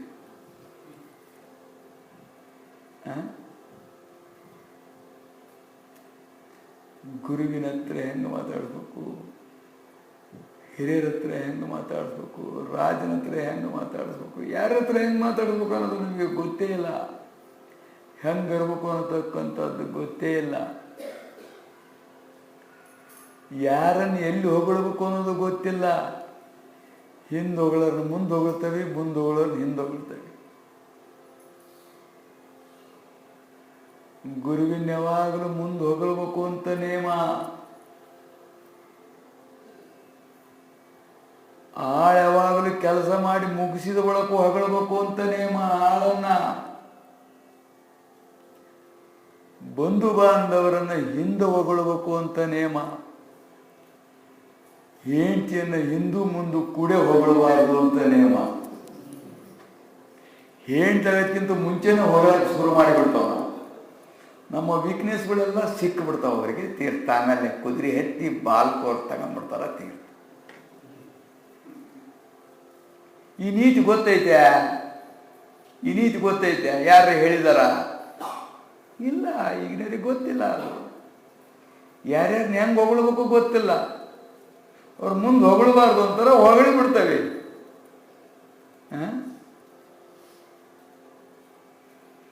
ಈ ಮೊದಲ ಗಂಡ ಹೆಂಡತಿ ಆಕಿಂತ ಮುಂಚೆ 6 ತಿಂಗಳೊಳಗೆ ಏನೇನು ವಿಷಕಲ್ಪನೆಗಳು ಬೀಳ್ಬೇಕು ಇವನ ಮನಸ್ಸಿನಾಗ, ಆಕಿಗೆ ಏನೇನು ವಿಷಕಲ್ಪನೆಗಳು ಬೀಳ್ಬೇಕು ಆಕಿ ಮನಸ್ಸಿನಾಗ ಇದ್ದದೊಂದು ಕಾಕ ಮನಸ್ಸಿನಾಗ ಗೊತ್ತಾಗದಂಗಿದ್ದು, ಆಮೇಲೆ ಒಂದೊಂದು ಗೊತ್ತಾಕ್ಯಂತ ಅದ ಒಂದು ಕಡೆಗೆ ಇದ ಒಂದು ಕಡೆಗೆ 63 ಅಂತಾರಲ್ಲ, ಹಂಗಿದ್ರ ಮಕ್ಕ ಇತ್ಲಾಗ ಅದ್ರ ಮಕ್ಕ ಹತ್ಲಾಗ ಹಿಂಗಾಗ್ತಕ್ಕಂಥ ಪರಿಸ್ಥಿತಿ ಯಾಕೆ ಬಂದತಿ ಅಂದರೆ ನಾವೇ ಮಾಡ್ಕೊಂಡಿದ್ದೇವೆ.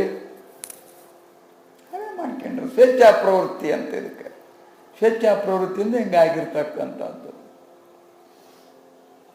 ಅದರಿಂದ ಗುರುವನ್ನು ಯಾವಾಗಲೂ ಮುಂದೆ ಹೊಗಳಬೇಕು ಹೊರತು ಹಿಂದುಗಡೆಗೆ ಹೊಗಳ್ತಕ್ಕಂಥದ್ದಲ್ಲ.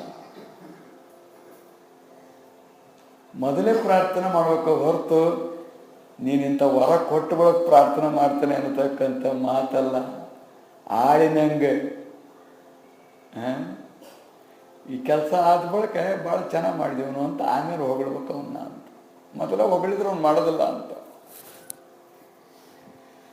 ಹೀಗೆ ನೇಮಗಳದವ. ಆ ರೀತಿಯಾಗಿ ಬಂದು ಕೈ ಜೋಡಿಸಿ ಕಿಂಕರ ಭಾವದಿಂದ ಕೂರ್ಮೆಯಿಂದ ಕೊಂಡಾಡಿ ಒಂದದ್ದೇನೆಂದರೆ ನಾನೊಬ್ಬ ದೀನನಾದ ಪಾಮರನಿರುತ್ತೇನೆ.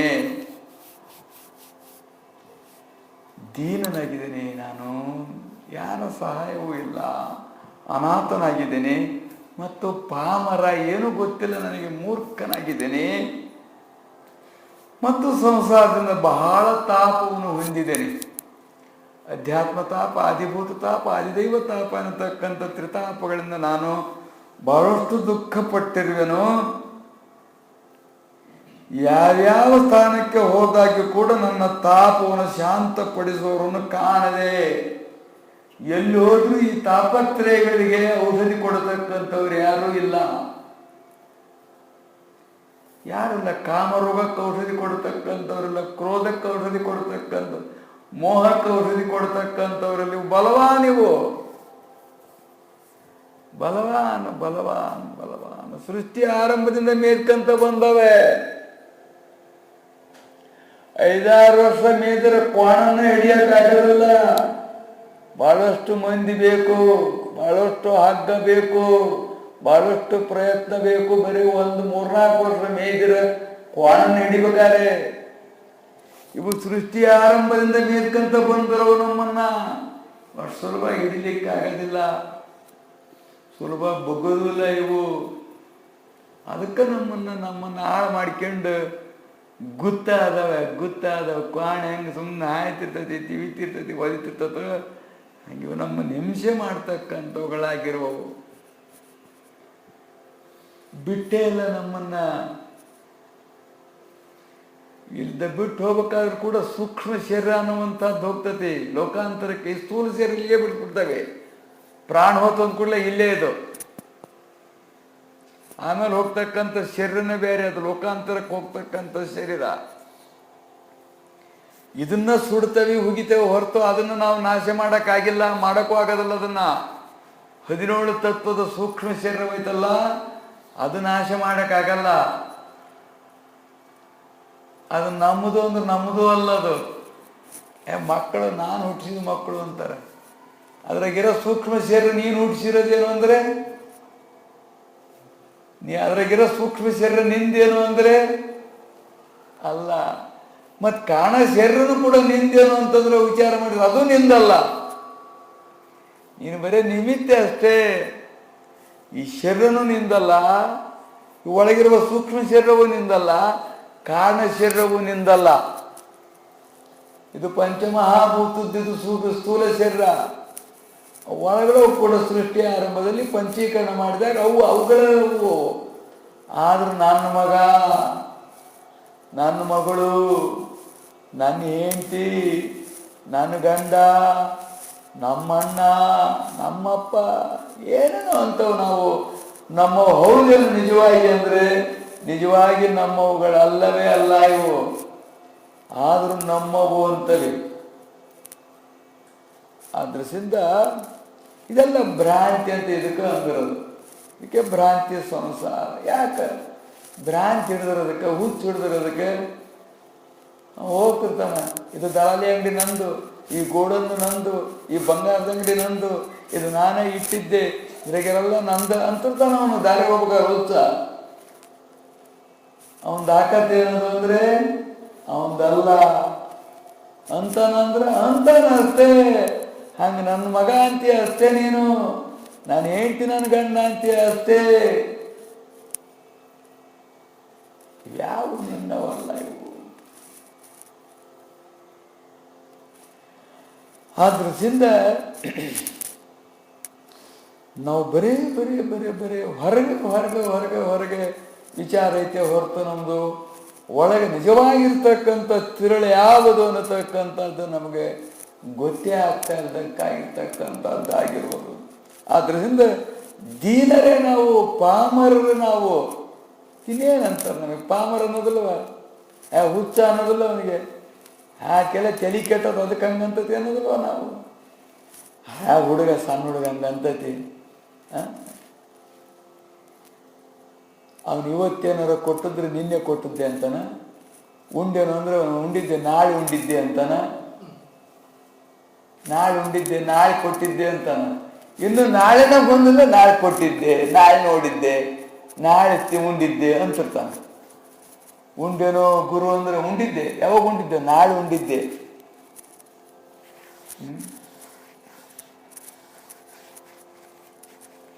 ಇವತ್ತೇನು ಮಾಡ್ತೀಯೋ ಮತ್ತು ನಾಳೆಗೆ ಹೋಗ್ತಾನೆ. ಮತ್ತು ಸಣ್ಣ ಹುಡುಗ ಅಂತಾರಲ್ಲ, ನಾಳೆ ಉಂಡಿದ್ದೆ, ಈಗ ಉಂಡದ್ ಕೇಳಿದ್ರೆ ನಾಳೆ ಉಂಡಿದ್ದೆ ಅಂತ. ಹಂಗ ನಮಗೆ ಇವನ್ನೆಲ್ಲ ನಮ್ಮವು ಅಂತವಲ್ಲ, ಅದಕ್ಕೆ ಪಾಮರ ದೀನರು ಅಂತ. ನಿಜವಾದ ದೀನತೆ, ನಿಜವಾದ ಪಾಮರತೆಯನ್ನ, ಆ ನಿಜವಾಗಿರ್ತಕ್ಕಂಥ ತನ್ನ ಅವಸ್ಥೆಯನ್ನು ತಾನು ಸದ್ಗುರುವಿನಲ್ಲಿ ಪ್ರಕಟ ಮಾಡಿದ. ಇದ್ದಂಗೆ ಹೇಳಿದವನು. ನಾವು ಇದ್ದಂಗೆ ಹೇಳೋದಿಲ್ಲ, ಇದ್ದದ್ದು ಮುಚ್ಚಿ ಹೇಳ್ತಿರ್ತೇವೆ. ಇದ್ದದ್ದು ಮುಚ್ಚಿ ಹೇಳ್ತೇವೆ, ಇಲ್ಲದ್ದೆಲ್ಲ ಕಲ್ಪನೆ ಮಾಡ್ಕೊಂಡು ಹೇಳ್ತೇವೆ. ಮಗ, ಗೊತ್ನೇನು, ಗೊತ್ನೇನು, ಗೊತ್ನೇನು, ಅವ್ರ ಮನೆ ಮಕ್ಕಳದನು, ಇವ್ರ ಮನೆ ಪರಿಚಯ ಮಾಡ್ಕೊಳಕ ಬರ್ತಾರಲ್ಲ ಯಾವಾಗ ಅವ್ರು ಯಾರ್ಯಾರು ಪರಿಚಯಗಳನ್ನ ಹೇಳಿ. ಇವನು ಏನು ಮಾಡಿದೆ ಅಂದ್ರೆ ಇದ್ದಂಗೆ ಹೇಳಿದ, ನನಗೆ ಯಾರು ಇಲ್ಲ, ನನ್ನವ್ರು ಯಾರು ಇಲ್ಲ, ನಾನು ದೀನನದನಿ, ಪಾಮರದನಿ ಅಂತೇಳಿ ಕೈ ಮುಗಿದು ಕಿಂಕರತೆಯಿಂದ ಅವನನ್ನು ಗುರುವಿನ ಕೊಂಡಾಡ್ತಾ ತಾನು ಈ ಪ್ರಕಾರವಾಗಿ ನಿನ್ನ ಪಾದಕ್ಕೆ ಪ್ರಾಪ್ತನಾಗಿರುವೆನು, ನೀನು ದೀನೋದ್ಧಾರನಿದ್ದಿ ಅಂತೇಳಿ ನಾನು ಕೇಳಿರುವೆನು. ಅದಕ್ಕೆ ನಿನಗೆ ಶರಣ ಬಂದಿರ್ತಕ್ಕಂಥ ನನ್ನನ್ನು, ನಿನ್ನ ವಿಶೇಷ ಕೀರ್ತನ ನಾನು ಕೇಳಿದ್ರು. ಯಾರು ಶರಣಾಗತರಾಗ್ತಾರೋ ತ್ರಿಕರಣಪೂರ್ವಕವಾಗಿ ಅವರನ್ನು ಭವದುಃಖದಿಂದ ಪಾರ ಮಾಡ್ತಾನೆ ಅಂಥೇಳಿ ನಿನ್ನ ಕೀರ್ತಿ ದೇಶದಲ್ಲೆಲ್ಲ ತುಂಬಿಬಿಟ್ಟತಿ. ಎಲ್ಲಿ ಹೋದ್ರು ನನಗೆ ಶಾಂತಿ ಅನ್ನತಕ್ಕಂಥದ್ದು ಸಿಗಲಿಲ್ಲ, ಯಾರು ನೋಡಿದ್ರು ಶಾಂತಿ ಅನ್ನತಕ್ಕಂಥದ್ದು ಸಿಗಲಿಲ್ಲ, ಅವ್ರ ಮಾತು ಕೇಳಿದ್ರೆ ಸಂತೋಷ ಆಗಲಿಲ್ಲ, ಅವ್ರ ಹತ್ರ ಇರಲಿಕ್ಕೆ ಮನಸ್ಸು ಒಪ್ಪಲಿಲ್ಲ, ಅದಕ್ಕೆ ಹುಡುಕಿ ಬಂದೆ ಅಂತ. ಸಿದ್ಧಾರೂಢರಿಗೆ ಯಾರ ಹತ್ರ ಹೋದ್ರೂ ಸಂತೋಷ ಆಗಲಿಲ್ಲ, ಯಾರು ನೋಡಿದ್ರು ಸಂತೋಷ ಆಗಲಿಲ್ಲ, ಎಲ್ಲಿದ್ರೂ ಸಂತೋಷವಾಗಲಿಲ್ಲ. ಗಜಂಡ ಸ್ವಾಮಿ ಹತ್ರ ಹೋದಾಗ ಸಂತೋಷವಾಯಿತು ಅಂತೇಳಿ ಅವರ ಹಿಂದಿನ ಬಾಲನೀತಿಯೊಳಗೆ ಬರ್ತದೆ. ಹಾಗೆ ಎಲ್ಲಿ ನನಗೆ ಶಾಂತತೆ ಅನ್ನತಕ್ಕಂಥದ್ದು ಸಿಗಲಿಲ್ಲ. ಕಟ್ಟ ಕಡೆಗೆ ನಿನ್ನ ಕೀರ್ತಿಯನ್ನು ಕೇಳಿ ನಿನ್ನ ಚರಣಗಳಲ್ಲಿ ಮಸ್ತಕವನ್ನಿಟ್ಟು ಬೇಡಿಕೊಳ್ಳುವೆನು. ಹೇ ಗುರುನಾಥನೇ, ಈ ದೇಹಾಂತದವರೆಗೂ ನಿನ್ನ ಸೇವೆಯನ್ನು ಪ್ರೇಮದಿಂದ ಮಾಡುತ್ತಿರುವಂತೆ ನೀನು ಅನುಗ್ರಹಿಸಬೇಕು ಅಂತೇಳಿ ಪ್ರಾರ್ಥಿಸ್ತಾನೆ. ದೇಹದ ಅಂತ್ಯವಾಗುವವರೆಗೂ, ಇರುವಾಗ ಪ್ರಾಣ ಇರುವವರೆಗೂ ಇದು ನಿಜವಾದ ಸತ್ಯವಾಗುವವರೆಗೂ ಇದು ಯಾವಾಗ ಸತ್ಯ ಆಗತ್ತಿದೆ ಅಂದ್ರೆ ಸತ್ತಾಗ ಸತ್ಯ ಆಗದು. ಸಾವೇ ಸತ್ಯ ಹೊರತು ಇನ್ಯಾವೂ ಸತ್ಯವಲ್ಲ. ಹೆಂಡತಿ ಸತ್ಯ ಅಂದ್ರೆ ಸತ್ಯವಲ್ಲ, ಮಕ್ಕಳು ಸತ್ಯ ಅಂದ್ರೆ ಮಕ್ಕಳು ಸತ್ಯ ಅಲ್ಲ. ಸಾವು ಒಂದೇ ಸತ್ಯವಾಗಿರ್ತಕ್ಕಂಥ. ಜಗತ್ತಿನಿಗೆಲ್ಲದು ಮಿಥ್ಯ, ಸಾವು ಮಾತ್ರ ಸತ್ಯವಾಗಿರ್ತಕ್ಕಂಥದ್ದು. ಸಾವು ಮಾತ್ರ. ಸಾವಿನಿಗೆ ಯಾರಾದ್ರೂ ಸಹಾಯ ಮಾಡ್ತಾರೇನೋ? ಮಾಡೋದಿಲ್ಲ. ಸಹಾಯ ಮಠ ಅವ್ರು ಯಾರು ಇರ್ತಾರೇನೋ? ಅವರು ಇರೋದಿಲ್ಲ. ಅವ್ರು ಬಂತ ಕಾಲ ಅಂದ್ರೆ. ಆದ್ರಿಂದ ಸಾವು ಒಂದೇ ಸತ್ಯವಾಗಿರ್ತಕ್ಕಂಥದ್ದು. ಕೊನೆ ಉಸಿರಿರುವವರೆಗೂ ಅದಕ್ಕೆ ತನುವಿರುವ ತನಕ ಅರಿತವರ ಸಂಘ ಮಾಡು, ತನುವಿರುವ ತನಕ ಗುರುವಿನ ಸೇವೆ ಮಾಡು. ಕೊನೆ ಸಾಗದು ಅಂತಾರವರು. ಗುರು ಸೇವೆ ಕೊನೆ ಸಾಗಲಿಲ್ಲ ಅಂದ್ರೆ ನಮ್ಮ ಉಸಿರಿರೋ ತನಕ ಸಾಗಲಿಲ್ಲ, ಎರಡೆಂಬ ಭ್ರಾಂತಿ ಹೋಗಲಿಲ್ಲ, ಕರ್ಮ ಹರಿಯಲಿಲ್ಲ, ಜನ್ಮ ನೀಗಲಿಲ್ಲ ಅಂತೇಳಿ. ಆದ್ರಿಂದ ನೀನು ನನಗಿಂಥದ್ದನ್ನು ಅನುಗ್ರಹ ಮಾಡು ಅಂಥೇಳಿ ಪ್ರಾರ್ಥಿಸಿದಾಗ ಅವನ ದೀನ ವಚನವನ್ನು ಕೇಳಿ ಮನಸ್ಸು ಕರಗುವ ಹಾಗೆ ನಾವು ಪ್ರಾರ್ಥನೆ ಮಾಡಬೇಕು. ನೋಡಿ, ಯಾವುದು ಹೊಟ್ಟೆ ಹೊರಕಣಕ್ಕೋಸ್ಕರವಾಗಿ, ಕೆಲಸಕ್ಕೋಸ್ಕರವಾಗಿ, ಯಾವ್ಯಾವುದಕ್ಕೋಸ್ಕರವಾಗಿ ನಾವು ಎಷ್ಟು ದೀನತೆಯಿಂದ ಮಾಡ್ತೇವೆ. ದೀನತೆಯಿಂದ ಬಸ್ನೆ ಹೋಗ್ಬೇಕಾರ ಹುಡುಗರು ಪಟಗರ ನೆಟ್ಕೊಂಡು ಬೇಡ್ತಿರ್ತವೆ. 3 ದಿವಸದಿಂದ ಉಂಡಿಲ್ಲ, ಕೂಸು ಸಾಯಂಗಾಗೈತಿ, ಏನಾರ ಕೊಡ್ರಿ ಎಷ್ಟು ದೀನತೆಯನ್ನು ಅಂತ. ಬರೀ ಅವ್ರಿಗೆ ಅಲ್ಲ, ದಶರಥ ದೀನತೆಯಿಂದ ಬೇಡಿಕೊಂಡ ಕಾಯ್ಕೇನ. ಈ ಅವಸ್ಥೆ ಅವ್ರಿಗೆ ಅಂತಲ್ಲ, ನಮಗೂ ಬರ್ತದೆ ಈ ದೀನತೆ. ಆದರೆ ಗುರುವಿನಲ್ಲಿ ದೀನತೆ ತೋರಿಸ್ತವೆ ಅಂದರೆ ದರ್ಪ ತೋರಿಸ್ತವೆ. ನಮ್ಮ ಜಾತಿ ದರ್ಪ ತೋರಿಸ್ತವೆ, ಅಧಿಕಾರ ದರ್ಪ ತೋರಿಸ್ತವೆ, ಯೌವನ ದರ್ಪ ತೋರಿಸ್ತವೆ, ವಿದ್ಯಾ ಏನೇನೋ ದರ್ಪಗಳನ್ನು ತೋರಿಸ್ಕೊಂತ ಇರ್ತಾವೆ ಹೊರತು ದೀನತೆ ಅನ್ನತಕ್ಕಂಥದ್ದು ನಮ್ಗೆ ಅಲ್ಲಿ ಬರೋದಿಲ್ಲ. ಎಲ್ಲಿ ಬರಬೇಕು ದೀನತೆ ಅಲ್ಲಿ ಬರೋದಿಲ್ಲ, ಎಲ್ಲಿ ದೀನತೆ ಬರಬಾರ್ದು ಅಲ್ಲಿ ಬರ್ತಕ್ಕಂಥದ್ದಾಗಿರೋದು. ಇದೇ ನಮಗೆ ಒಂದು ದೊಡ್ಡ ಆತಂಕವಾಗಿರ್ತಕ್ಕಂಥದ್ದಾಗಿರ್ಬೋದು. ಆವಾಗ ದೀನತೆಯಿಂದ ಆ ವಚನವನ್ನು ಕೇಳಿ ಸದ್ಗುರುಗಳು ತಮ್ಮ ಅಮೃತವಾಣಿಯಿಂದ ಬಾರಪ್ಪ ಭಕ್ತರಾಯ ಅಂಥೇಳಿ ಅವು ನನಗೆ ಭಕ್ತರಾಯ, ಭಕ್ತರಲ್ಲಿ ಅಗ್ರಗಣ್ಯ, ಭಕ್ತಿಯಲ್ಲಿ ಅಗ್ರಗಣ್ಯ ಅಂಥೇಳಿ ಬಾಯಿ ತುಂಬ ಅವರ ಅಮೃತವಾಗಿರ್ತಕ್ಕಂಥ ವಾಕ್ಯದಿಂದ ಕರೆದರು. ಸಮೀಪದಲ್ಲಿ ಕೂಡಿಸಿಕೊಂಡ್ರು. ಆ ಪಂಥನಿಗೆ, ಪರಶುರಾಮ ಪಂಥನಿಗೆ ಕರ್ಣದಲ್ಲಿ ಕಿವಿಯಲ್ಲಿ ತಾರಕವಾಗಿರುವಂಥ ಮಂತ್ರವನ್ನು ಉಪದೇಶಿಸಿ, ನಿನಗೆ ಮಂತ್ರೋಪದೇಶವಾಯಿತು. ಈ ಮಂತ್ರವೆನ್ನತಕ್ಕಂಥದ್ದು ಮರಣದಿಂದ ಪಾರು ಮಾಡ್ತಕ್ಕಂಥದ್ದು, ದುಃಖದಿಂದ ಪಾರು ಮಾಡ್ತಕ್ಕಂಥದ್ದು. ಆದ್ದರಿಂದ ನೀನು ಸಂಸಾರದೊಳಗಿದ್ರೂ ಕೂಡ ನಿನಗೆ ಸಂಸಾರವೆನ್ನುವಂಥದ್ದು ದುಃಖ ಕೊಡತಕ್ಕಂಥದ್ದು ಆಗುವುದಿಲ್ಲ. ದುಃಖ ಕೊಡತಕ್ಕಂಥದ್ದು. ಅಗ್ನಿ ಒಳಗೆ ಕುತ್ಕೊಂತಾರೆ ಕೆಲವರು, ಅಗ್ನಿಯಾಗ ಕುಂತರೂ ಸುಡೋದಿಲ್ಲ. ಯಾಕಂದ್ರೆ ಅದಕ್ಕೊಂದು ಮೂಲಿಕೆ ರಸ ಇರ್ತತಿ, ಅದನ್ನು ಹೆಚ್ಕೊಂಡು ಕುಂತು ಬಿಟ್ರೆ ಸುಡೋದಿಲ್ಲ ಅದು. ಅಥವಾ ಮಣಿ ಇರ್ತವೆ, ಆ ಮಣಿ ಹಿಡ್ಕೊಂಡು ಅಗ್ನಿ ದಗ ದಗ ದಗ ದಗ ಉರಿ ಅಗ್ನಿ ಕುಂತರೂ ಸುಡೋದಿಲ್ಲ ಅವು. ಮಂತ್ರಗಳದಾವೆ ಕೆಲವು, ಆ ಮಂತ್ರದಿಂದ ಅಗ್ನಿ ಆಗಿದ್ರು ಸುಡೋದಿಲ್ಲ. ಔಷಧಿಗಳದಾವೆ, ಔಷಧಿ ಹೆಚ್ಚಿಕೊಂಡ್ರೆ ಸುಡೋದಿಲ್ಲ ಅಗ್ನಿ. ಬೇಕಾದಂಥ ಅಗ್ನಿ ಇರಲಿ, ಸುಡೋದಿಲ್ಲ. ಹಂಗೆ ಮಾಡ್ಕೊಂಡು ಜನರಿಗೆ ಭಾಳಷ್ಟು ಮಂದಿ ಹುಚ್ಚಿಸ್ತಾರೆ. ಅಯ್ಯೋ ನಮ್ಮ ಗುರುಗಳು ಅಂದರೆ ಕೆಂಡದಾಗ ಕೂತ್ಕೊಂಡ್ಬಿಡ್ತಾರೆ ಉರಿಯಾಗ. ಅದೇ ಒಂದು ದೊಡ್ಡ ಪ್ರಚಾರ. ಅದೇ ಸಾಮಾನ್ಯರು ಮಾಡ್ತಕ್ಕಂಥ ವಿಷಯಗಳವು. ಅದು ಇವಕ್ಕೆ ಭಾಳ ದೊಡ್ಡದಾಗಿ ಕಂಡುಬಿಡ್ತದೆ ಕೆಲವರಿಗೆ. ಮೈಸೂರತ್ತು ಒಬ್ರು ಮಾಡ್ತಾರಂತ ಕೇಳಿದೆ. ಕುಂಡದೊಳಗೆ ಕೂತ್ಕೊಂಡ್ಬಿಡ್ತಾರಂತ, ದೊಡ್ಡ ಅಗ್ನಿ ಕುಂಡದೊಳಗೆ ದೊಡ್ಡ ದೊಡ್ಡ ಕಟ್ಟಿಗೆಗಳನ್ನೆಲ್ಲ ಹಾಕ್ಕೊಂಡು ಉರಿ ಹೆಚ್ಚು ಮಾಡ್ಕೊಂಡು ಬಂದು ಕುಂತ್ಬಿಡೋದು ವರ್ಷದಾಗೊಮ್ಮೆ. ಮುಳ್ಳಾವಿಗೆ ಆಯ್ನೇರು ಅಂತ ಬರ್ತಾರೆ, ನೋಡಿದಿರಲ್ಲ, ಪೇಟೆ ಮುಳ್ಳಾವಿಗೆ ಮೇಲೆ ನಿಂತಿರ್ತಾರೆ ಅವ್ರು ಅಂತಾರ. ಹಿಂಗೆಲ್ಲ ಒಂದೊಂದು ಥರ ಯಾತಕ್ಕಂದ್ರೆ ಮಂದಿ ಹೆದರಿಸಿ, ಮಂದಿಗೆ ಏನೋ ತೋರಿಸಿ.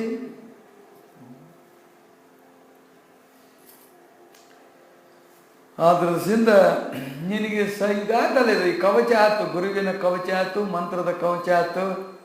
ನೀನು ಸಂಸಾರದೊಳಗಿರು, ಎಲ್ಲರಿಗೂ ದುಃಖ ಕೊಡ್ತಕ್ಕಂಥ ಸಂಸಾರದೊಳಗಿರು. ನೀನು ಇದ್ದು ನಿನಗೆ ಸಂಸಾರ ಎನ್ನುವಂಥದ್ದು ದುಃಖ ಕೊಡುವುದಿಲ್ಲ ಅಂಥೇಳಿ ತಾವು ಹೃತ್ಪೂರ್ವಕವಾಗಿ ಹರಿಸಿ ಏನಾದರೂ ಸೇವೆ ಕೊಡುವಂದಾಗ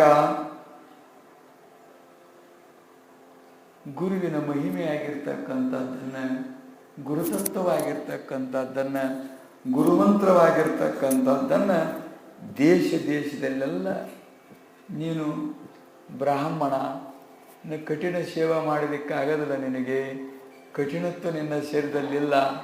ಇನ್ನು ವಾಗ್ವಜ್ರರು ನೀವು ಅನ್ಬೇಕು. ವಾಣಿ ಅನ್ನತಕ್ಕಂಥದ್ದೇ, ವಾಣಿಯಿಂದ ಮನಸ್ಸಿನಿಂದ ಸೇವೆ ಮಾಡು. ಚರಿತ್ರೆನೆಲ್ಲ ಕಡೆಗೂ ಹೊಗಳ್ತಾ ಹೋಗು ನೀನು ಅಂತ ಹೇಳಿ ಅವನಿಗೆ ಹರಿಸಿ ಆಶೀರ್ವದಿಸಿದರು. ಆಶೀರ್ವದಿಸಿ ಅವನ ಮಸ್ತಕದ ಮೇಲೆ ತಮ್ಮ ಹಸ್ತವನ್ನಿಟ್ಟರು. ಕೃಪೆಯಿಂದ ಕರುಣಾರಸವೆನ್ನುವಂಥದ್ದು ಹೃದಯ ದ್ರವಿಸಿ ಹಸ್ತ ಕೈ ಇಟ್ಟರು. ನೋಡವು ಕೇಳೋ ಪಾಳವು ಕೇಳಿದಾಗ ಮನಸ್ಸು ಕರಗಿ ಜೋಬಿ ಕೈ ಹೋಗಿಬಿಡ್ತೈತಿ. ಕೆಲವರಿಗೆ ಮನಸ್ಸ ಕರಗದಲ್ಲ, ಹೈಟ್ ಅಂತಾರ. ಹೌದಾ?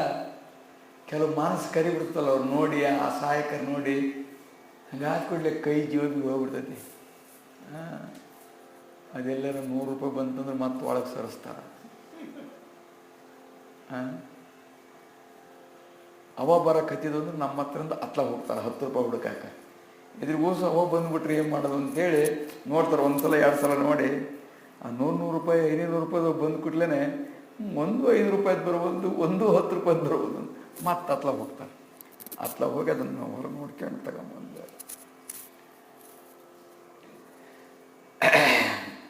ಅಂತೂ ಒಟ್ಟು ಕೈ ಹೋಗೋದಿಲ್ಲ ಬಕಣಕ್ಕೆ. ಹಂಗೆ ಹೃದಯ ಅನ್ನುವಂಥದ್ದು ಅವ್ರದ್ದು ಕರಗಿ ಅವನ ಕೃಪಾ ಹಸ್ತ ಇಟ್ಟರು ತಲೆ ಮೇಲೆ. ಆಗ್ಲೇ ಅವನಿಗೆ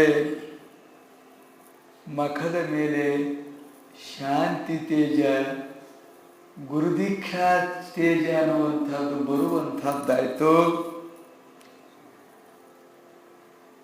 ಆ ಬ್ರಹ್ಮವರ್ಚಸ್ಸುಳ್ಳಂಥವನಾಗಿ ಮೊದಲೇ ಬ್ರಾಹ್ಮಣ, ವಿದ್ಯಾದೊಳಗೆ ಚತುರನಿದ್ದ. ಅದಕ್ಕೆ ಗುರುವಿನ ದೀಕ್ಷೆ ಆದ ಕೂಡಲೇ ಬಹಳಷ್ಟು ಮೆರಗು ಬರುವಂಥದ್ದಾಯಿತು.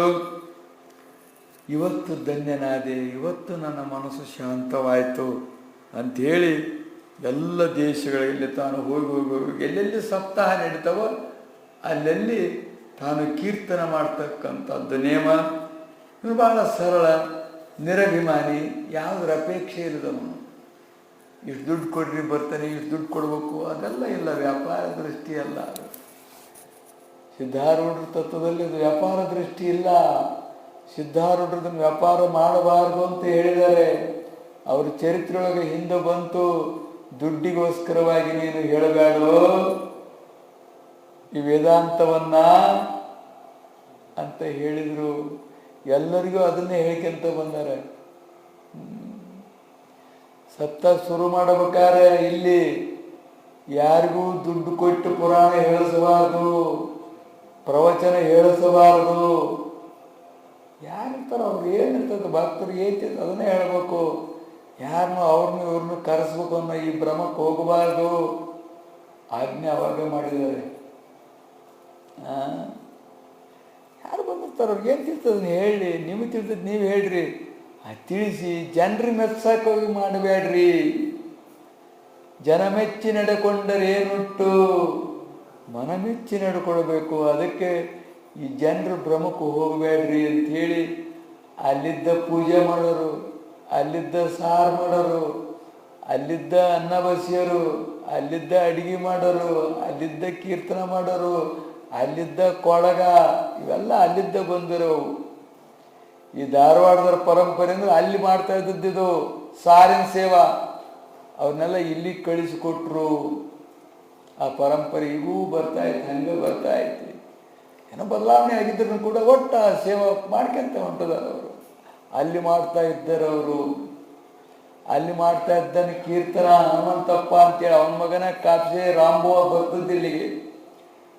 ಅವನು ಬಿಟ್ಟು ಬಳಕ ಅದು ಮುಗಿತಲ್ಲಿಗೆ.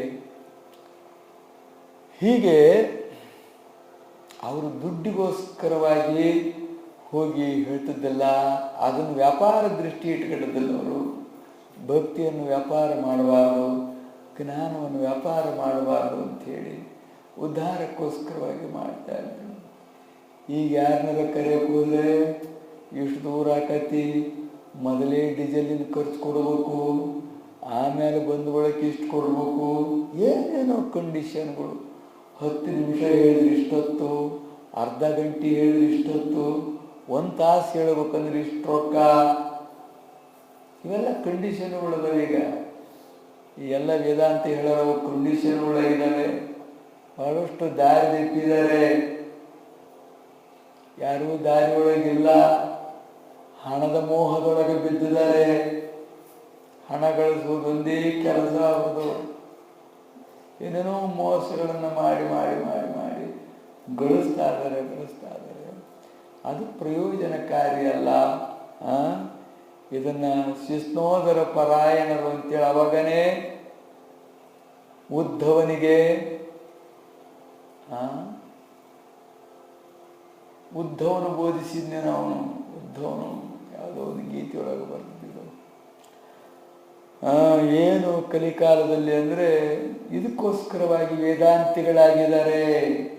ಅದಕ್ಕೋಸ್ಕರವಾಗಿ ಶಿಷ್ಣೋದರ ಪರಾಯಣರು ಮನೆ ಮನೆಗೆ ವೇದಾಂತಿಗಳು, ಈ ಮನೆ ಮನೆಗೆ ವೇದಾಂತ ಹೇಳೋರಿದ್ದಾರೆ. ಎದಕ್ಕೋಸ್ಕರವಾಗಿ ಅಂದರೆ ಇವಕ್ಕೋಸ್ಕರವಾಗಿ ವೇದಾಂತಿಗಳಾಗಿದ್ದಾರೆ. ಇದು ನಿಜವಾದಂಥ ತತ್ವವಲ್ಲ ಅಂತ ತಿಳಿದುಕೊಂಡು ತಾವು ಈ ಪ್ರಕಾರವಾಗಿ ಹೋಗಿ ಆ ಕಾರ್ಯಕ್ರಮದಲ್ಲಿ ಭಾಗಿಗಳಾಗ್ತಾ ಇದ್ರು. ಒಂದು ಸಮಯದಲ್ಲಿ ರೋಣಕ್ಕೆ ಹೋಗಬೇಕಾಗಿತ್ತು. ಅವರಿಗೆ ಬಂದು ಆಹ್ವಾನ ಕೊಟ್ಟಿದ್ರು. ಭಾಳ ಸರಳ ಸ್ವಭಾವದವರು, ನಿರಭಿಮಾನಿಗಳು, ಮಹಾಗುರು ಭಕ್ತರು. ಅವರೇನು ಯಾರಿಗೂ ಕಾಡ್ತಿದ್ದಲ್ಲ, ಏನಲ್ಲ, ಹೋಗಿ ಗುರುವಿನ ಸೇವೆ ಮಾಡ್ಕೊಂಡು ಬರೋದಷ್ಟೇ ಅವ್ರದ್ದು. ಗುರುವಿನ ಮಹಿಮೆ ಕೊಂಡಾಡಿ ಬರತಕ್ಕಂಥದ್ದು ಅಷ್ಟರಿಂದ ಅವ್ರ ತೃಪ್ತಿ. ಯಾವ ಆಶಯದಲ್ಲಿ ಇರ್ತಕ್ಕಂಥ ಪರಿವಾರ ಎಲ್ಲವೂ ಸೇವಾ ಮಾಡ್ತಿದ್ರು. ಹೋಗೋ ಸಮಯದಲ್ಲಿ ಅವತ್ತು ಹೊರಟು ಬಂದಾಗ ಗಾಡಿ ಅನ್ನುವಂಥದ್ದು ರಶ್ ಆಗಿ ಟಿಕೆಟ್ ತಗೊಳಕ್ಕಾಗದಂಗಾಗಿ ಟಿಕೆಟ್ಗಳು ಸಿಗಲಿಲ್ಲ ಅಂತ. ಆಮೇಲೆ ಇನ್ನಿವತ್ತು ಹೋಗಲಿಲ್ಲ ಅಂದರೆ ನಾಳೆ ಬೆಳಗಿನ ಕಾರ್ಯಕ್ಕೆ ಮುಟ್ಟೋದಿಲ್ಲ ಅಂತ ಹೇಳಿ ಮುಟ್ಟಿಬಿಡ್ಬೇಕು. ಆ ಗುರಿಯವ್ರದ್ದು ಆ ಸಮಯಕ್ಕೆ ಹೋಗಿ ನಮ್ಮ ಸೇವಾ ಸಮಯಕ್ಕೆ ಮುಟ್ಟಿಬಿಡಬೇಕು,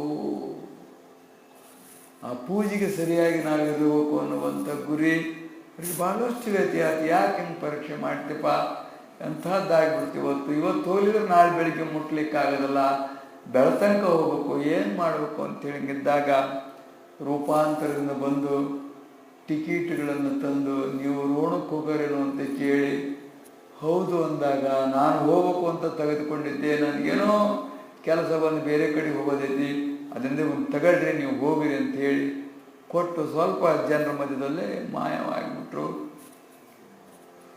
ಗುರುವೇ ಬಂದು ಹಿಂಗೆ ಸಹಾಯ ಮಾಡ್ದ ಅಂತ ಹೇಳಿದಾಗ ಹೋದರು. ರಾತ್ರಿ ಆಗಿತ್ತು, ಮಳೆ ಬರ್ಲಿಕ್ಕೆ ಹತ್ತಿತ್ತು. ಸ್ಟೇಷನ್ ಹಿಡಿದು ಕೂಡ್ಲೇ ಕತ್ತಲಾಗಿತ್ತು. ಲಾಠಿನ ಹಿಡ್ಕೊಂಡು ಬಂದ ರೂಪಾಂತರದಿಂದ.